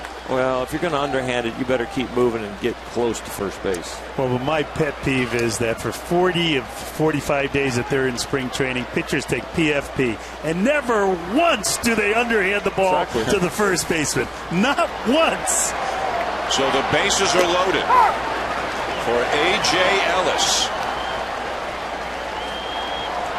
A strikeout and a fly ball tonight for the Dodger catcher.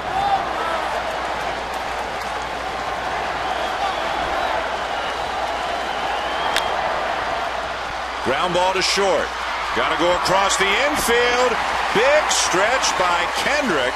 And finally, the inning is over.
By Taco Bell is brought to you by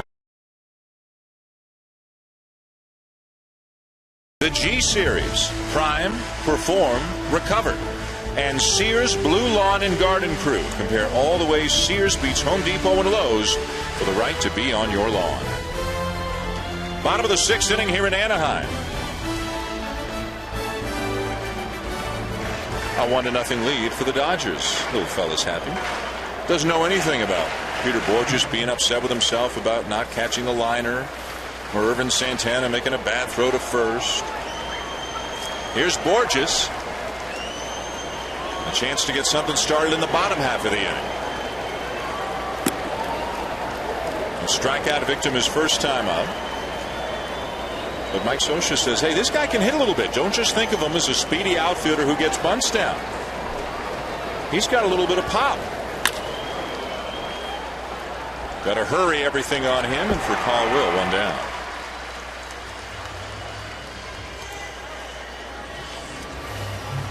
Another look at the play that is probably still bothering Borges. Considered as good a defensive outfielder as there is in baseball, even though he's just in his first full season. And in between innings, one of the leaders on this Angels team is Torrey Hunter, a guy who knows a thing or two, Bobby, about going to get him in the outfield. Little leadership there by Torrey Hunter, helping out his younger teammate. Absolutely. One, telling him don't take it with you the rest of the game, but also two, mentioning, just like Orel said, you could have stayed on your feet to catch that ball. You don't always have to dive to make the play.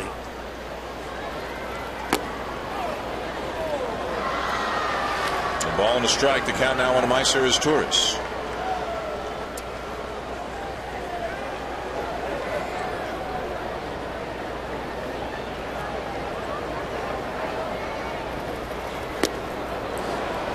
We mentioned how good their outfield is, Dan and Orel, and they lead the league in defensive runs saved, a metric that is being computed now.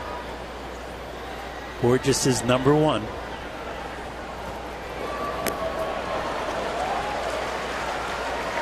Two down.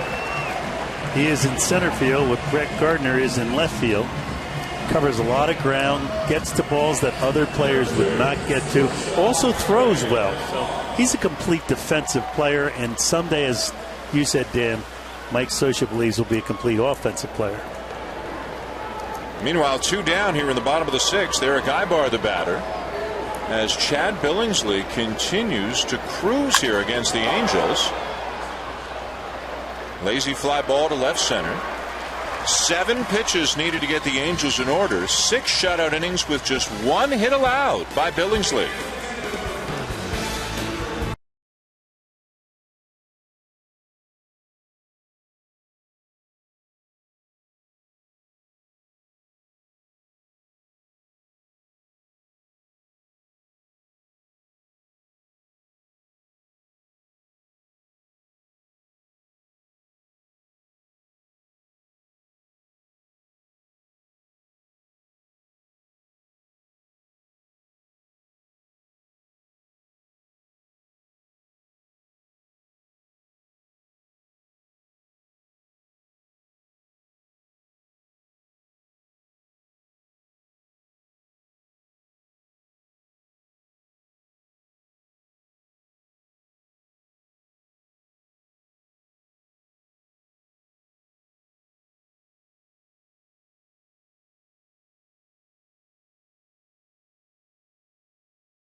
Is presented by Taco Bell. Back to the top of the 7th on a beautiful evening here in Anaheim. Dan Schulman, Bobby Valentine, Oral Hershiser, and Buster Olney. Sunday Night Baseball on ESPN. The Dodgers lead the Angels 1-0. Irvin Santana back on the mound for the Angels. He'll face Jamie Carroll, the second baseman and number 9 hitter for the Dodgers. Carroll has struck out and grounded out. He'll be followed this inning by Tony Gwynn Jr. and then Rafael Furcal. It's an inning when Santana has to lock right back in. This team went 3 up, 3 down after they have a rough defensive inning. He's down 1-0. They've averaged him 1.2 runs over his last 6 starts. So again, he's feeling unsupported, like he has to do it all himself, even though he made that error. But emotionally, you just have to keep making good pitches. Trust that your team will get it done.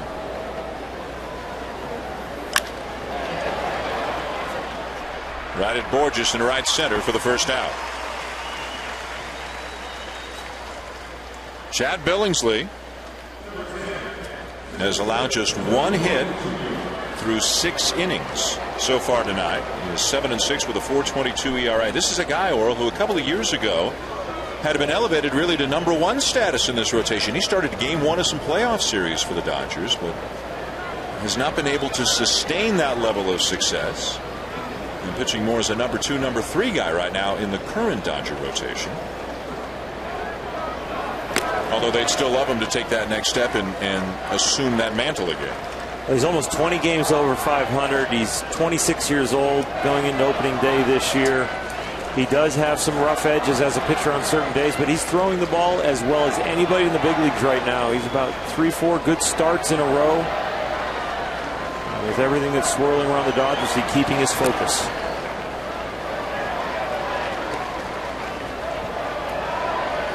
And again, it sounded like I think it was the Dodger fans who got a chance started, and then the Angel fans coming in to try to drown them out.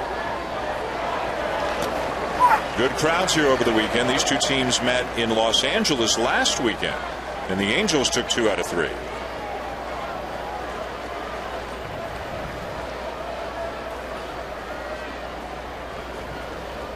There's a pretty good representation of Dodger blue here in Anaheim.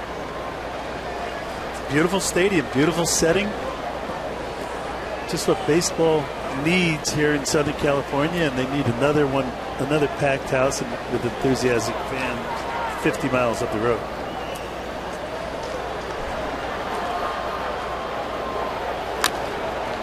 Chopper back to the mound. Overhand this time by Santana, 2 down.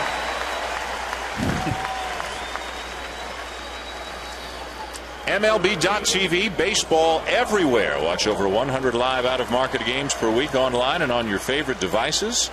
Visit MLB.TV for details. Quickly, 2 down for the Dodgers here in the top of the 7th. We'll be keeping it here. We won't send you to break. We'll be keeping it here for God Bless America between innings. As Rafael Furcal steps in, 1 for 3, singled, stole a base, and has scored the only run of the game. It'll pop up to third. The inning is over. 7th inning stretch in Anaheim. The Dodgers lead 1-0. Let's turn you over now to the PA announcer here in Anaheim, David Courtney. We invite you to stand now to join us in our 7th inning stretch. As we do each Sunday throughout Major League Baseball, and especially this weekend as we celebrate our nation's independence. Ladies and gentlemen, let's remember the men and women who are serving our country and our neighbors at home and around the world. Prior to singing Take Me Out to the Ball Game, would you please join Camille Abordo in singing God Bless America. God bless America. Land that I love. Stand beside her and guide her through the night with the light from above, from the mountains to the prairies, through the oceans wide with foam. God bless America, my home sweet home. God bless America, my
weekend here. Sunday Night Baseball from Anaheim. A 1-0 lead. The Dodgers over the Angels as we go to the bottom of the 7th.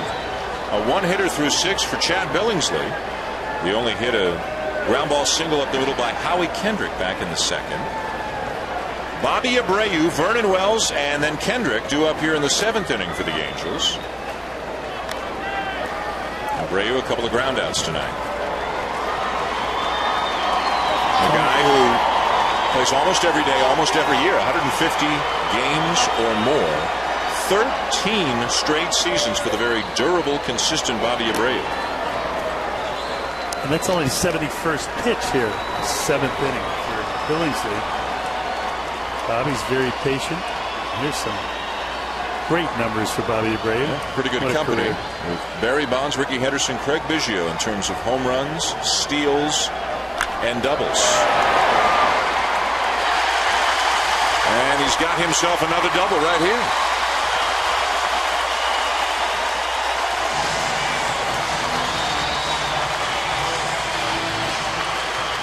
He's on second base with no outs, and of all the hitters in Mike Scioscia's lineup that you'd want up here to move the runner over, Vernon Wells is not the one, but Bobby Abreu is on second by hitting this ball and keeping it fair, barely down the line.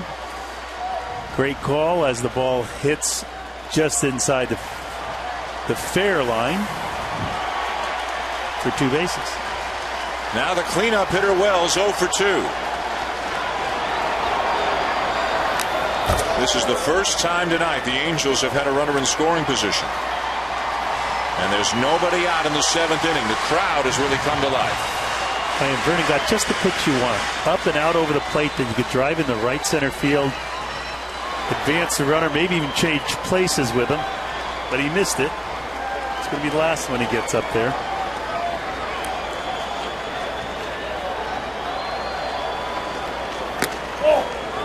Inside, a ball and a strike. Pitch selection right here. You go off speed and low. Hope he rolls over it to the left side of the field so the runner doesn't go from second to third. If you come fastball like you did on the last pitch, you're trying to jam him. Or maybe get a pitch that you're going to set up this off-speed pitch with to get him to roll over. It bounces away from the catcher Ellis, and to third goes Abreu. That'll be a wild pitch charged to Billingsley. It's too bad because that ball has to be blocked. It's right down the center and goes between the legs of Ellis. Go with it, Oral. Little breaking ball. They are trying to get him out front after the fastball in, but he reaches for it. He could have very easily caught this ball, but he doesn't shift anything on the lower half. He just uses the upper half to reach with the glove. Got to be a little bit quicker and more nimble with the feet. And now the Dodgers will leave the middle infielders back. The corner infielders pretty far back as well, about 3 steps behind the bag. Bobby, your thoughts given the situation, how to play the defense here? Well, after looking at this Angel offense, I wouldn't concede this run. I'd play halfway with Abreu there, even a step in from halfway. Ground ball would have to stay at third base. Now ground ball is shorter second. He just walks in. I wouldn't allow him to tie this run. Ground ball to second. He's coming home and will score. The out recorded at first, but the Angels have tied it.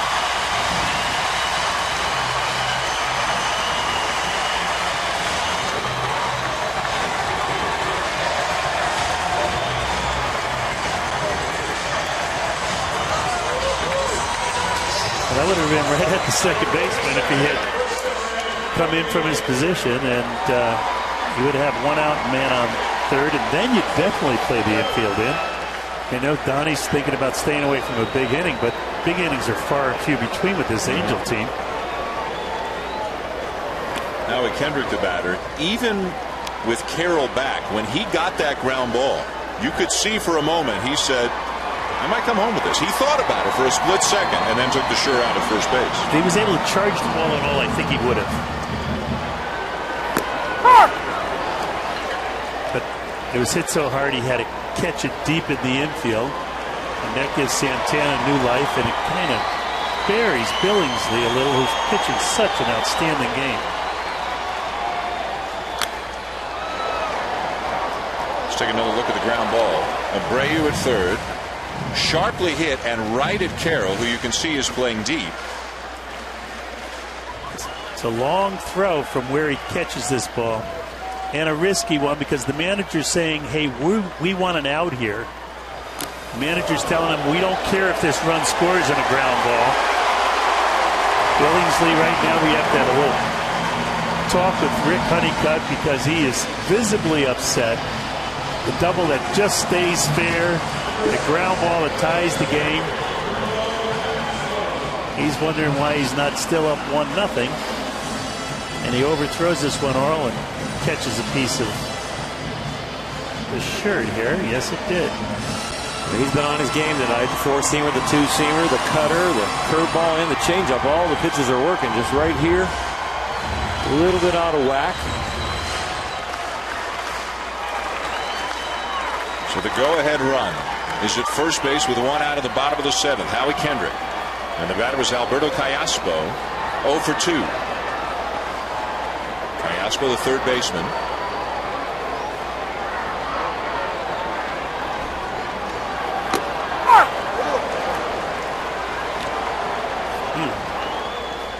Remember, the Angels are a small ball team. Mike Scioscia loves to play the running game, the hit and run, the sacrifice bunt. Don't just think he'll sit back and wait for the offense. He'll get a hand in it somewhere.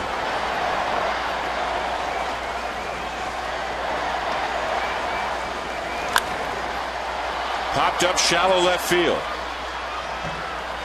And Olchin is in to make the catch. 2 down.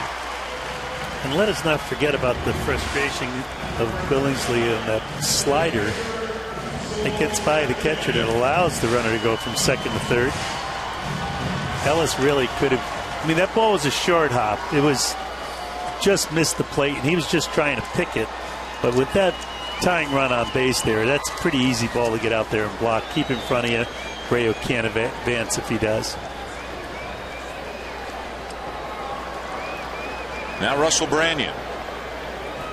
The Angels, the 11th different team for which Branyan has played in his major league career, was released by Arizona in late May. Doesn't seem like an Angel type of guy. He's a hit a home run or strike out kind of guy. He's got great power but doesn't make contact all that often. The Angels are more of a station to station string your hits together kind of team, but maybe they're looking for something different. Somebody who can turn the game around with one swing. He's the kind of guy that every hitting coach drools over, though. The light tower power, and they're like, if I can just get him to make contact and stop swinging and missing, I'll have something. Well, I guess at least 11 different hitting coaches have tried. Exactly. Well, a lot of guys with open stances, Earl, will have that back foot closer to the plate. And Russell stands with an open stance, and he's in the middle of the batter's box. He barely comes to even. I'm sure he doesn't like the ball in. He likes the ball away that he could hook. I would get a little closer to plate with that left foot. Takes a little of the perspective away from the pitcher, right? Trying to throw inside if that knee is hanging over that inside corner. So much easier to throw inside to a guy off the plate than a guy on top of it. Yeah, because it takes away the risk of feeling like if I get it in there where I need to get him out, I still have a chance of hitting him. Exactly. But when he's away from the plate, you even have room for error in there where you don't give up a base by hitting him. And you see, it just feels like it's real easy in there, and that ball's just a ball on the plate inside. But to a pitcher, it feels like a huge target instead of threading a needle. If he's closer to the plate, he can't throw that pitch, can he? Makes it a lot harder. Mm-hmm.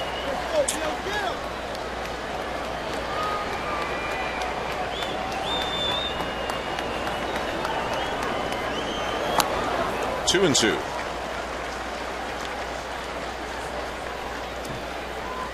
The Angels tying it with a run here in the bottom of the seventh after the Dodgers scored their run in the top of the sixth.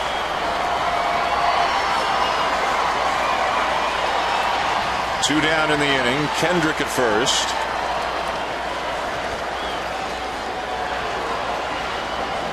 If you go down, it's got to be in the dirt. Up is better than down here if it's a strike. Up. Down and in, full count. Russell loves the ball low. You can go lower than low, and he'll still hit it a long way. But up the ladder, there's a hole.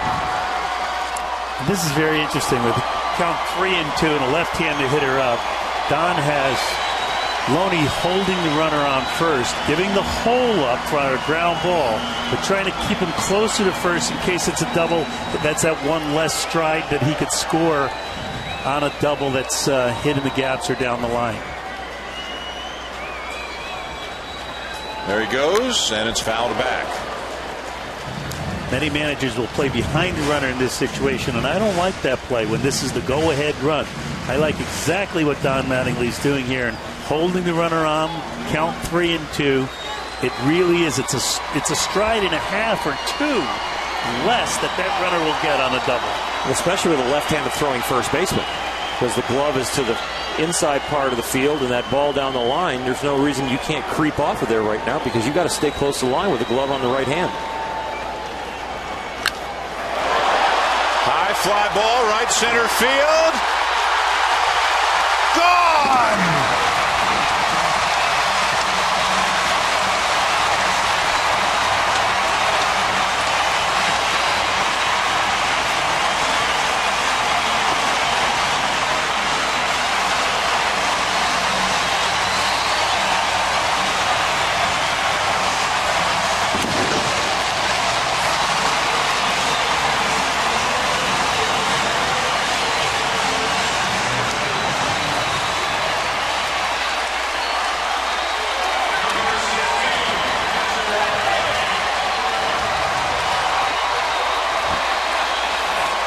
Russell Branyan with his first home run as an Angel, and they've got a 3-1 lead.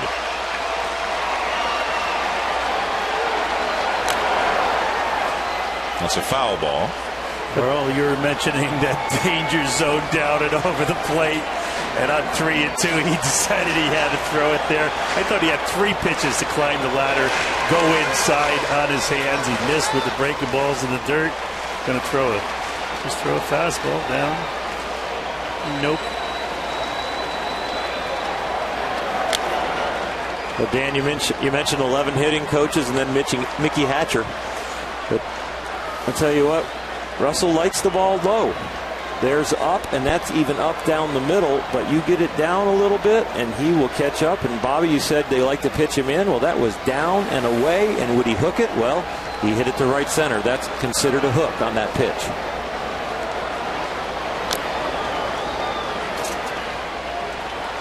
Well, that's playing a hunch and coming out smelling like a rose. Mike Scioscia has done this as well as anybody in the last 10 years. And when you get this ball down there, you get firm on the front side, you get off of the back side, you swing up, the ball goes up, and then it comes down.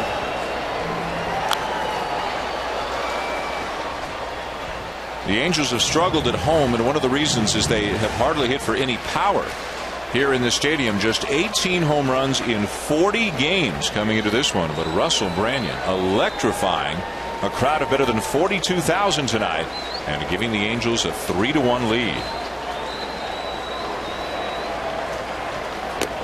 Start. 1-2 the count on Conger. There is no activity in the Angel pen right now. That's Mickey Hatcher, the hitting coach for the Angels. And somebody had been working on a cover ball, ripping it off. So when Russell got back, they said, oh, they got the ball that you hit out. And they showed him the one with the cover ripped off of it. He did knock the cover off that ball. There's a flat side on the ball. But Mickey's trying to say, you hit the cover off that ball. There's no funnier guy in baseball than Mickey Hatcher. Teammate of yours and Mike Scioscia's in the 1988 World Series championship team. Hit 2 big home runs in that World Series, right? Ball would go around the infield, be playing third, he'd throw it in, and you'd see eye black on every other tooth. Hitting over. But not before the Angels score 3. 2 of them on the tie-breaking home run off the bat of Russell Branyan. 3-1 Angels at the end of 7.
League with a slighted advantage over the National League in interleague play this year. This game that's going on now, and also Texas and Florida playing now. The Rangers leading the Marlins 2-1 in the 8th inning, and that'll be it for interleague play here in 2011.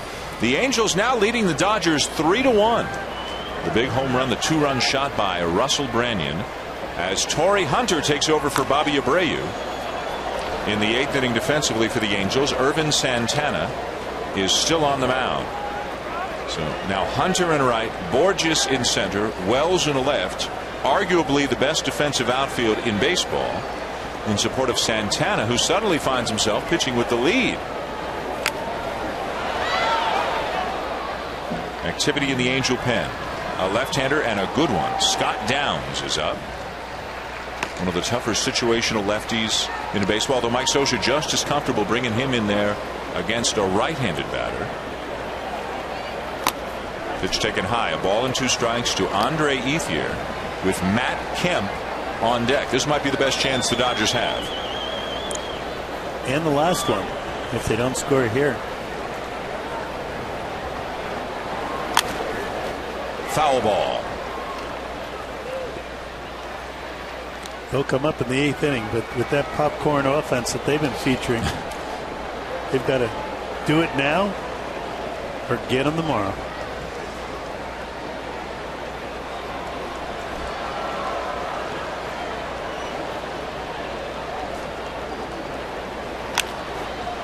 Pulled foul, still 1-2 on Ethier. If you have those lineups that you can kind of patch it together and scratch runs out here and there, that can carry you for a week, 10 days. But every once in a while, when that lineup can't do it, you need one bopper that you can, jump on their back for a while. And the Dodgers really don't have that. Now that Kemp's coming into his own, he is their power guy, but you're always looking for that second thumper, the guy who hits in the 5th or 6th hole that can go deep and really get hot in some streaks, like 3-4 streaks a year where that one guy can carry you.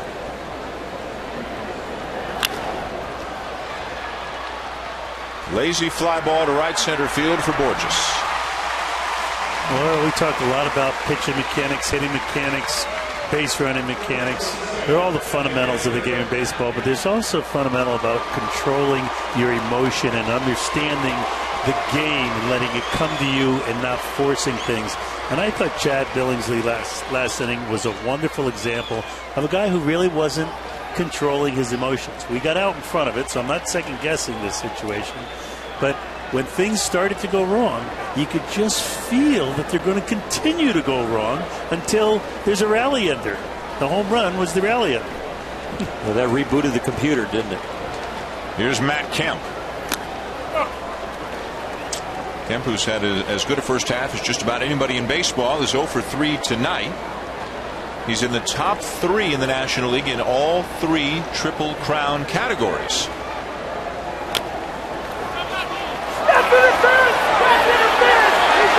Interference is the call on Kemp, and he is called out for interfering with Congers, who tried to go after the ball. Now that's going to be a discussion because he was in the batter's box when that all happened, but I think the ball hit him on the way down when he was out of the batter's box.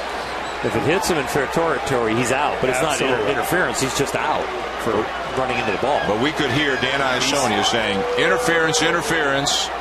Yeah.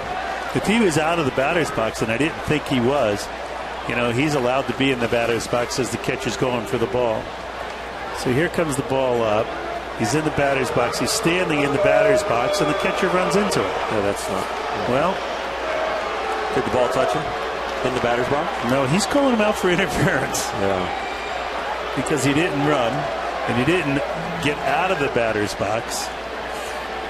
Nope. Well, he's actually behind the plate, it looks like, more than he's in the batter's box from that angle.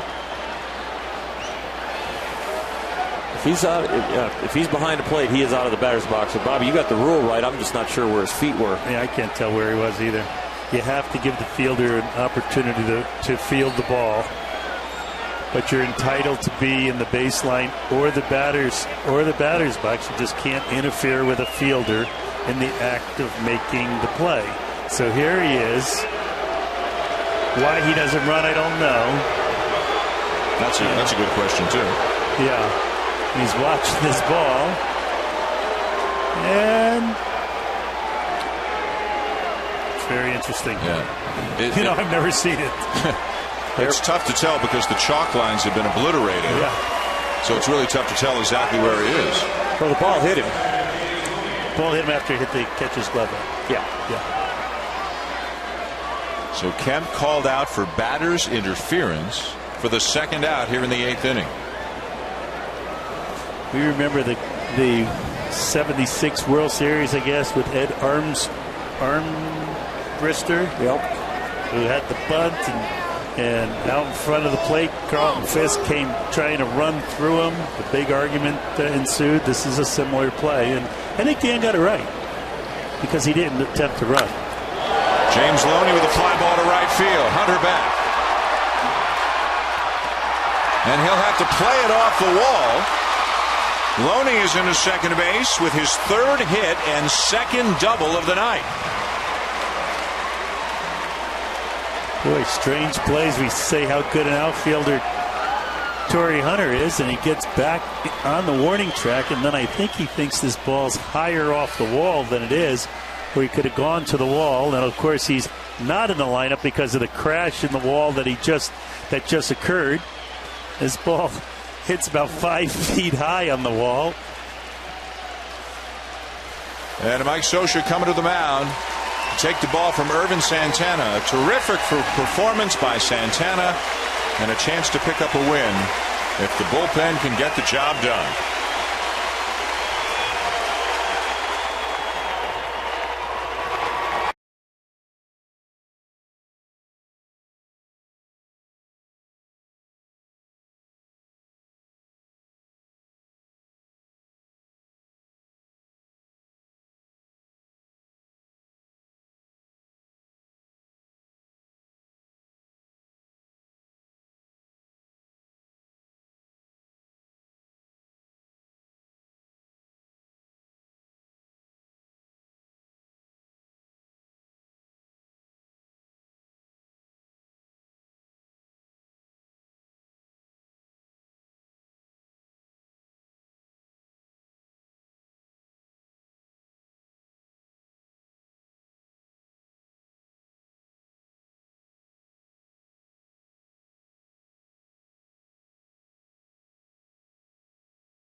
The 2 outs here in the 8th inning and a man at second. The Angels have just made a move to the pen, but before we document that, back to the play where Matt Kemp was called out for batter's interference. Rule 606C reads a batter is out for illegal action if he interferes with the catcher's fielding or throwing by stepping out of the batter's box or making any other movement that hinders the catcher's play at home. And it appeared that Kemp was out of the batter's box, that he had taken a couple of steps and was more behind the plate where the catcher would normally line up, and for that reason he was called out. Irvin Santana is done after 7 2/3, and Scott Downs is on in relief.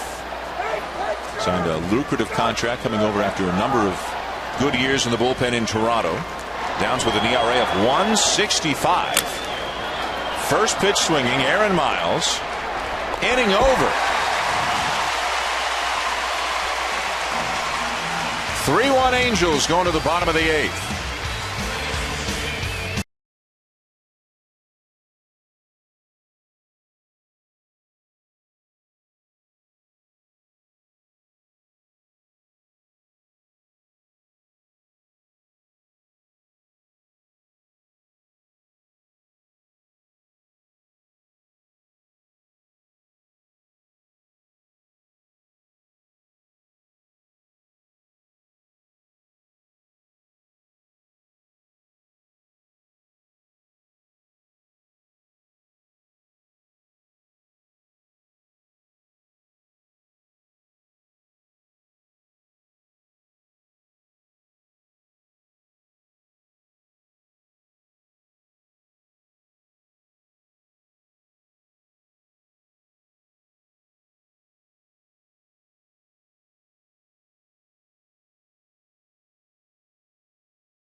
Think outside the bun.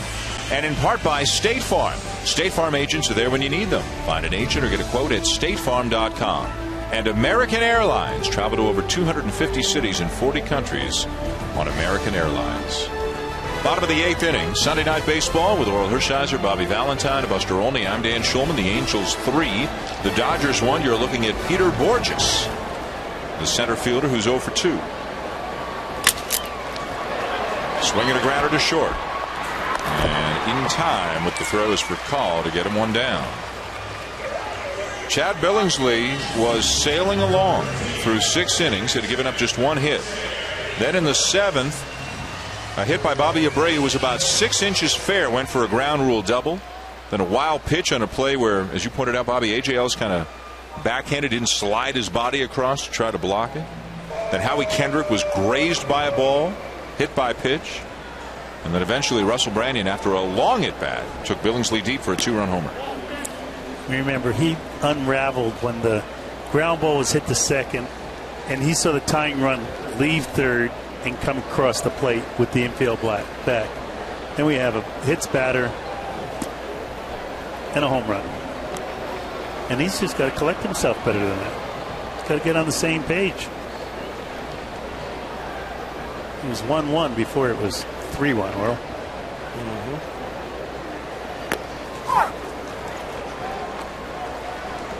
It's one of those learning experiences for a 26-year-old. That he's an outstanding young man, an outstanding pitcher. That there's just little edges between winning and losing sometimes. And I'm sure Rick Honeycutt, who's as good as anybody in the business, is going to use it as a teaching and learning experience.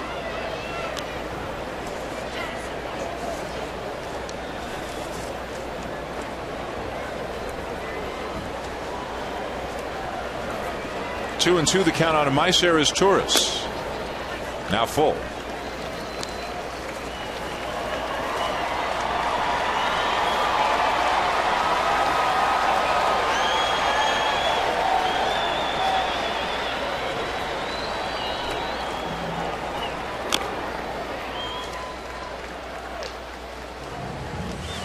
Warming up in the Angel pen as their closer, rookie right-hander Jordan Walden, who can reach triple digits with the fastball, has 18 saves so far this season and better than a strikeout per inning.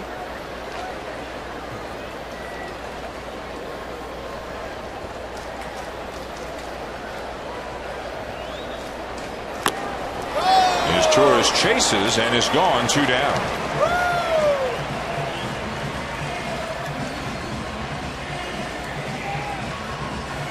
Tell you what, Walden's a lot of fun to watch throw. He's got some electric stuff. He's over 95 miles an hour, just under 100. With a breaking ball. With a breaking ball. And the changeup. With an idea of how to throw it on one side of the plate and the other.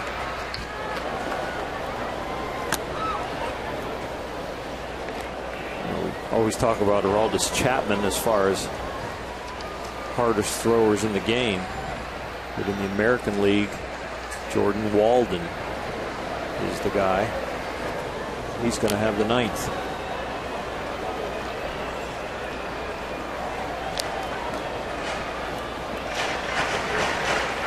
Bottom third of the order due up, by the way, for the Dodgers. Olchin, Ellis, and Carroll.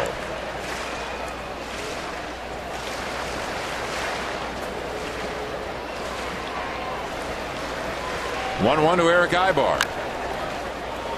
Bouncer to first, Loney unassisted, and the inning is over.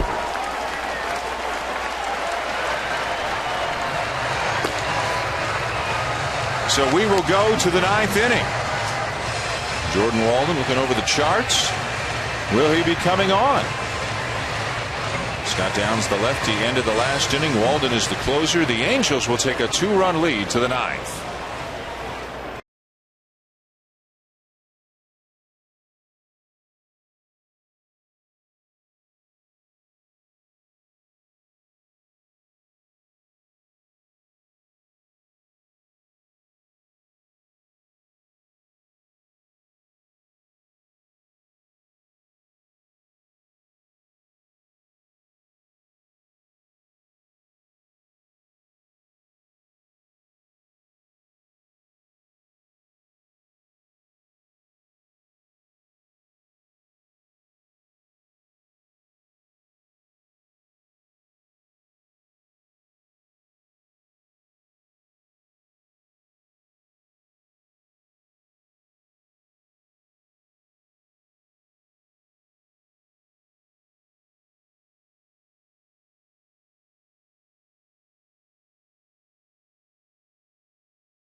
pinch hitter Juan Uribe up to bat, a right-handed batter against the left-hander Downs. Now Mike Scioscia has made the move, and Downs will come out of the right-hander. Jordan Walden will come into the game, the flamethrower for the Angels, to try to lock it up in the ninth. Number 51, Jordan Walden.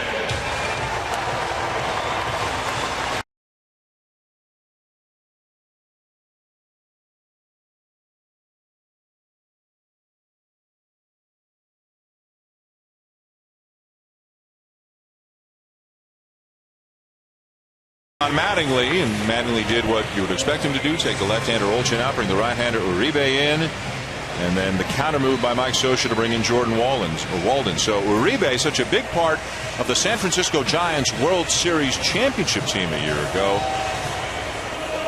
has struggled so far this year, has not really lived up to expectations, and will have a very tough assignment here to begin the ninth inning against a guy who, as we showed you, can bring it with the best of them.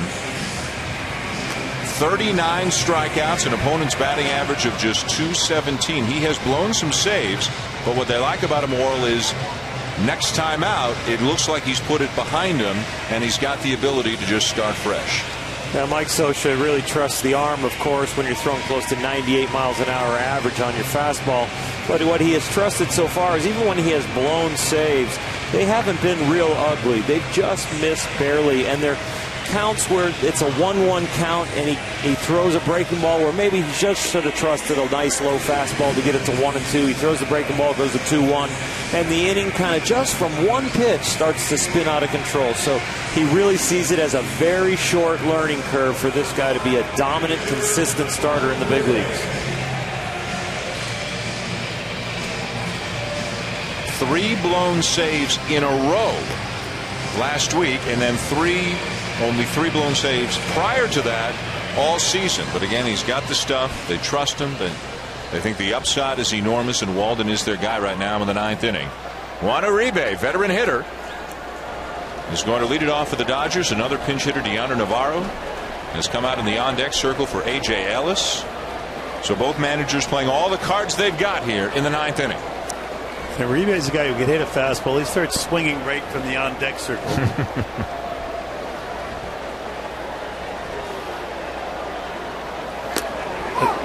Don hasn't taken a strike.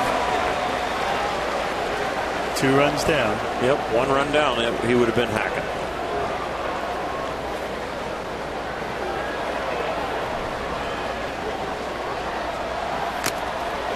Overmatched him at 98. 0-2. Always tough. Thought it's tough to time a guy out of the bullpen in a pinch hit situation when you're behind 1 strike and no balls. I know the play is to see if he'll walk you, but it's pretty tough duty. Move him off the plate a little bit at 96.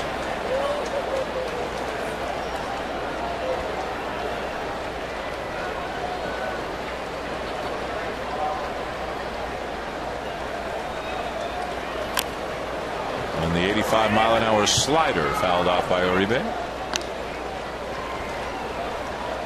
The big inning for the Angels, the bottom of the 7th. They got all 3 of their runs in that inning. 2 of them on a home run by Russell Branyan, a relative newcomer to the Angels. His first home run in an Angel uniform. Another slider, and it's popped up back of the plate and back out of play. Those are 2 moral victories for Uribe, fouling off those 2 sliders. Yeah, he's a dead red hitter. Breaking ball he hits is the hanger, and those 2 were decent. Usually enough to get him out. Just off the outside corner. I don't know if you saw the catcher there tapping his glove on the ground as though he wanted a breaking ball.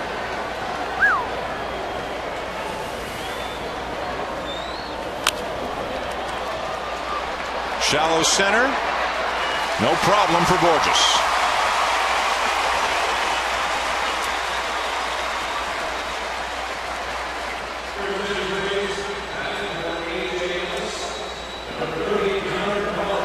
Now Deandre Navarro will come up to bat for A.J. Ellis.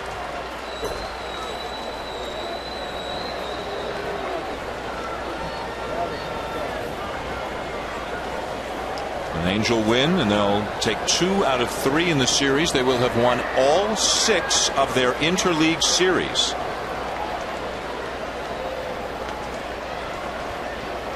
And with Texas currently trailing Florida 5-2 in the 8th inning, the Angels could be tied with the Rangers for the lead in the American League West at the end of the night. In spite of the fact that Mike Scioscia says, I don't care what our record is or how many games we're out, we haven't played our best baseball.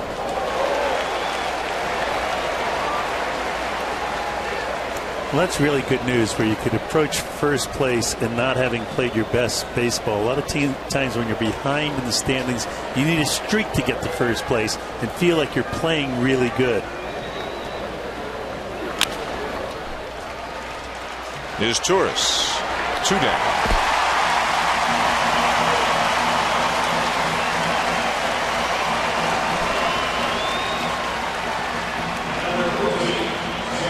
Chad Billingsley in command for the first 6 innings. Just had an ugly bottom of the 7th. Couple of bad pitches, couple of things beyond his control, and the Angels took advantage. The Dodgers, meanwhile, have left men on base all night long. I believe 1 for 12 with runners in scoring position tonight. Jamie Carroll just trying to get something started and get the tying run to the plate. To left. And the Angels win it.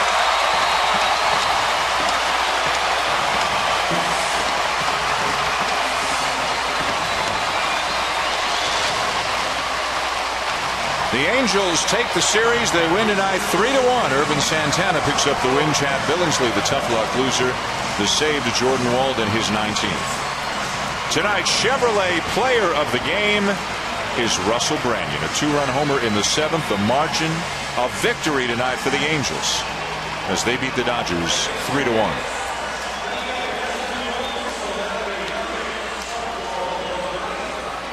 An interesting game, some very good pitching. The Angels take the Freeway Series 2-1. SportsCenter is coming up next here on ESPN. We hope you have had and continue to enjoy a great and a safe holiday weekend wherever you may be. This has been a presentation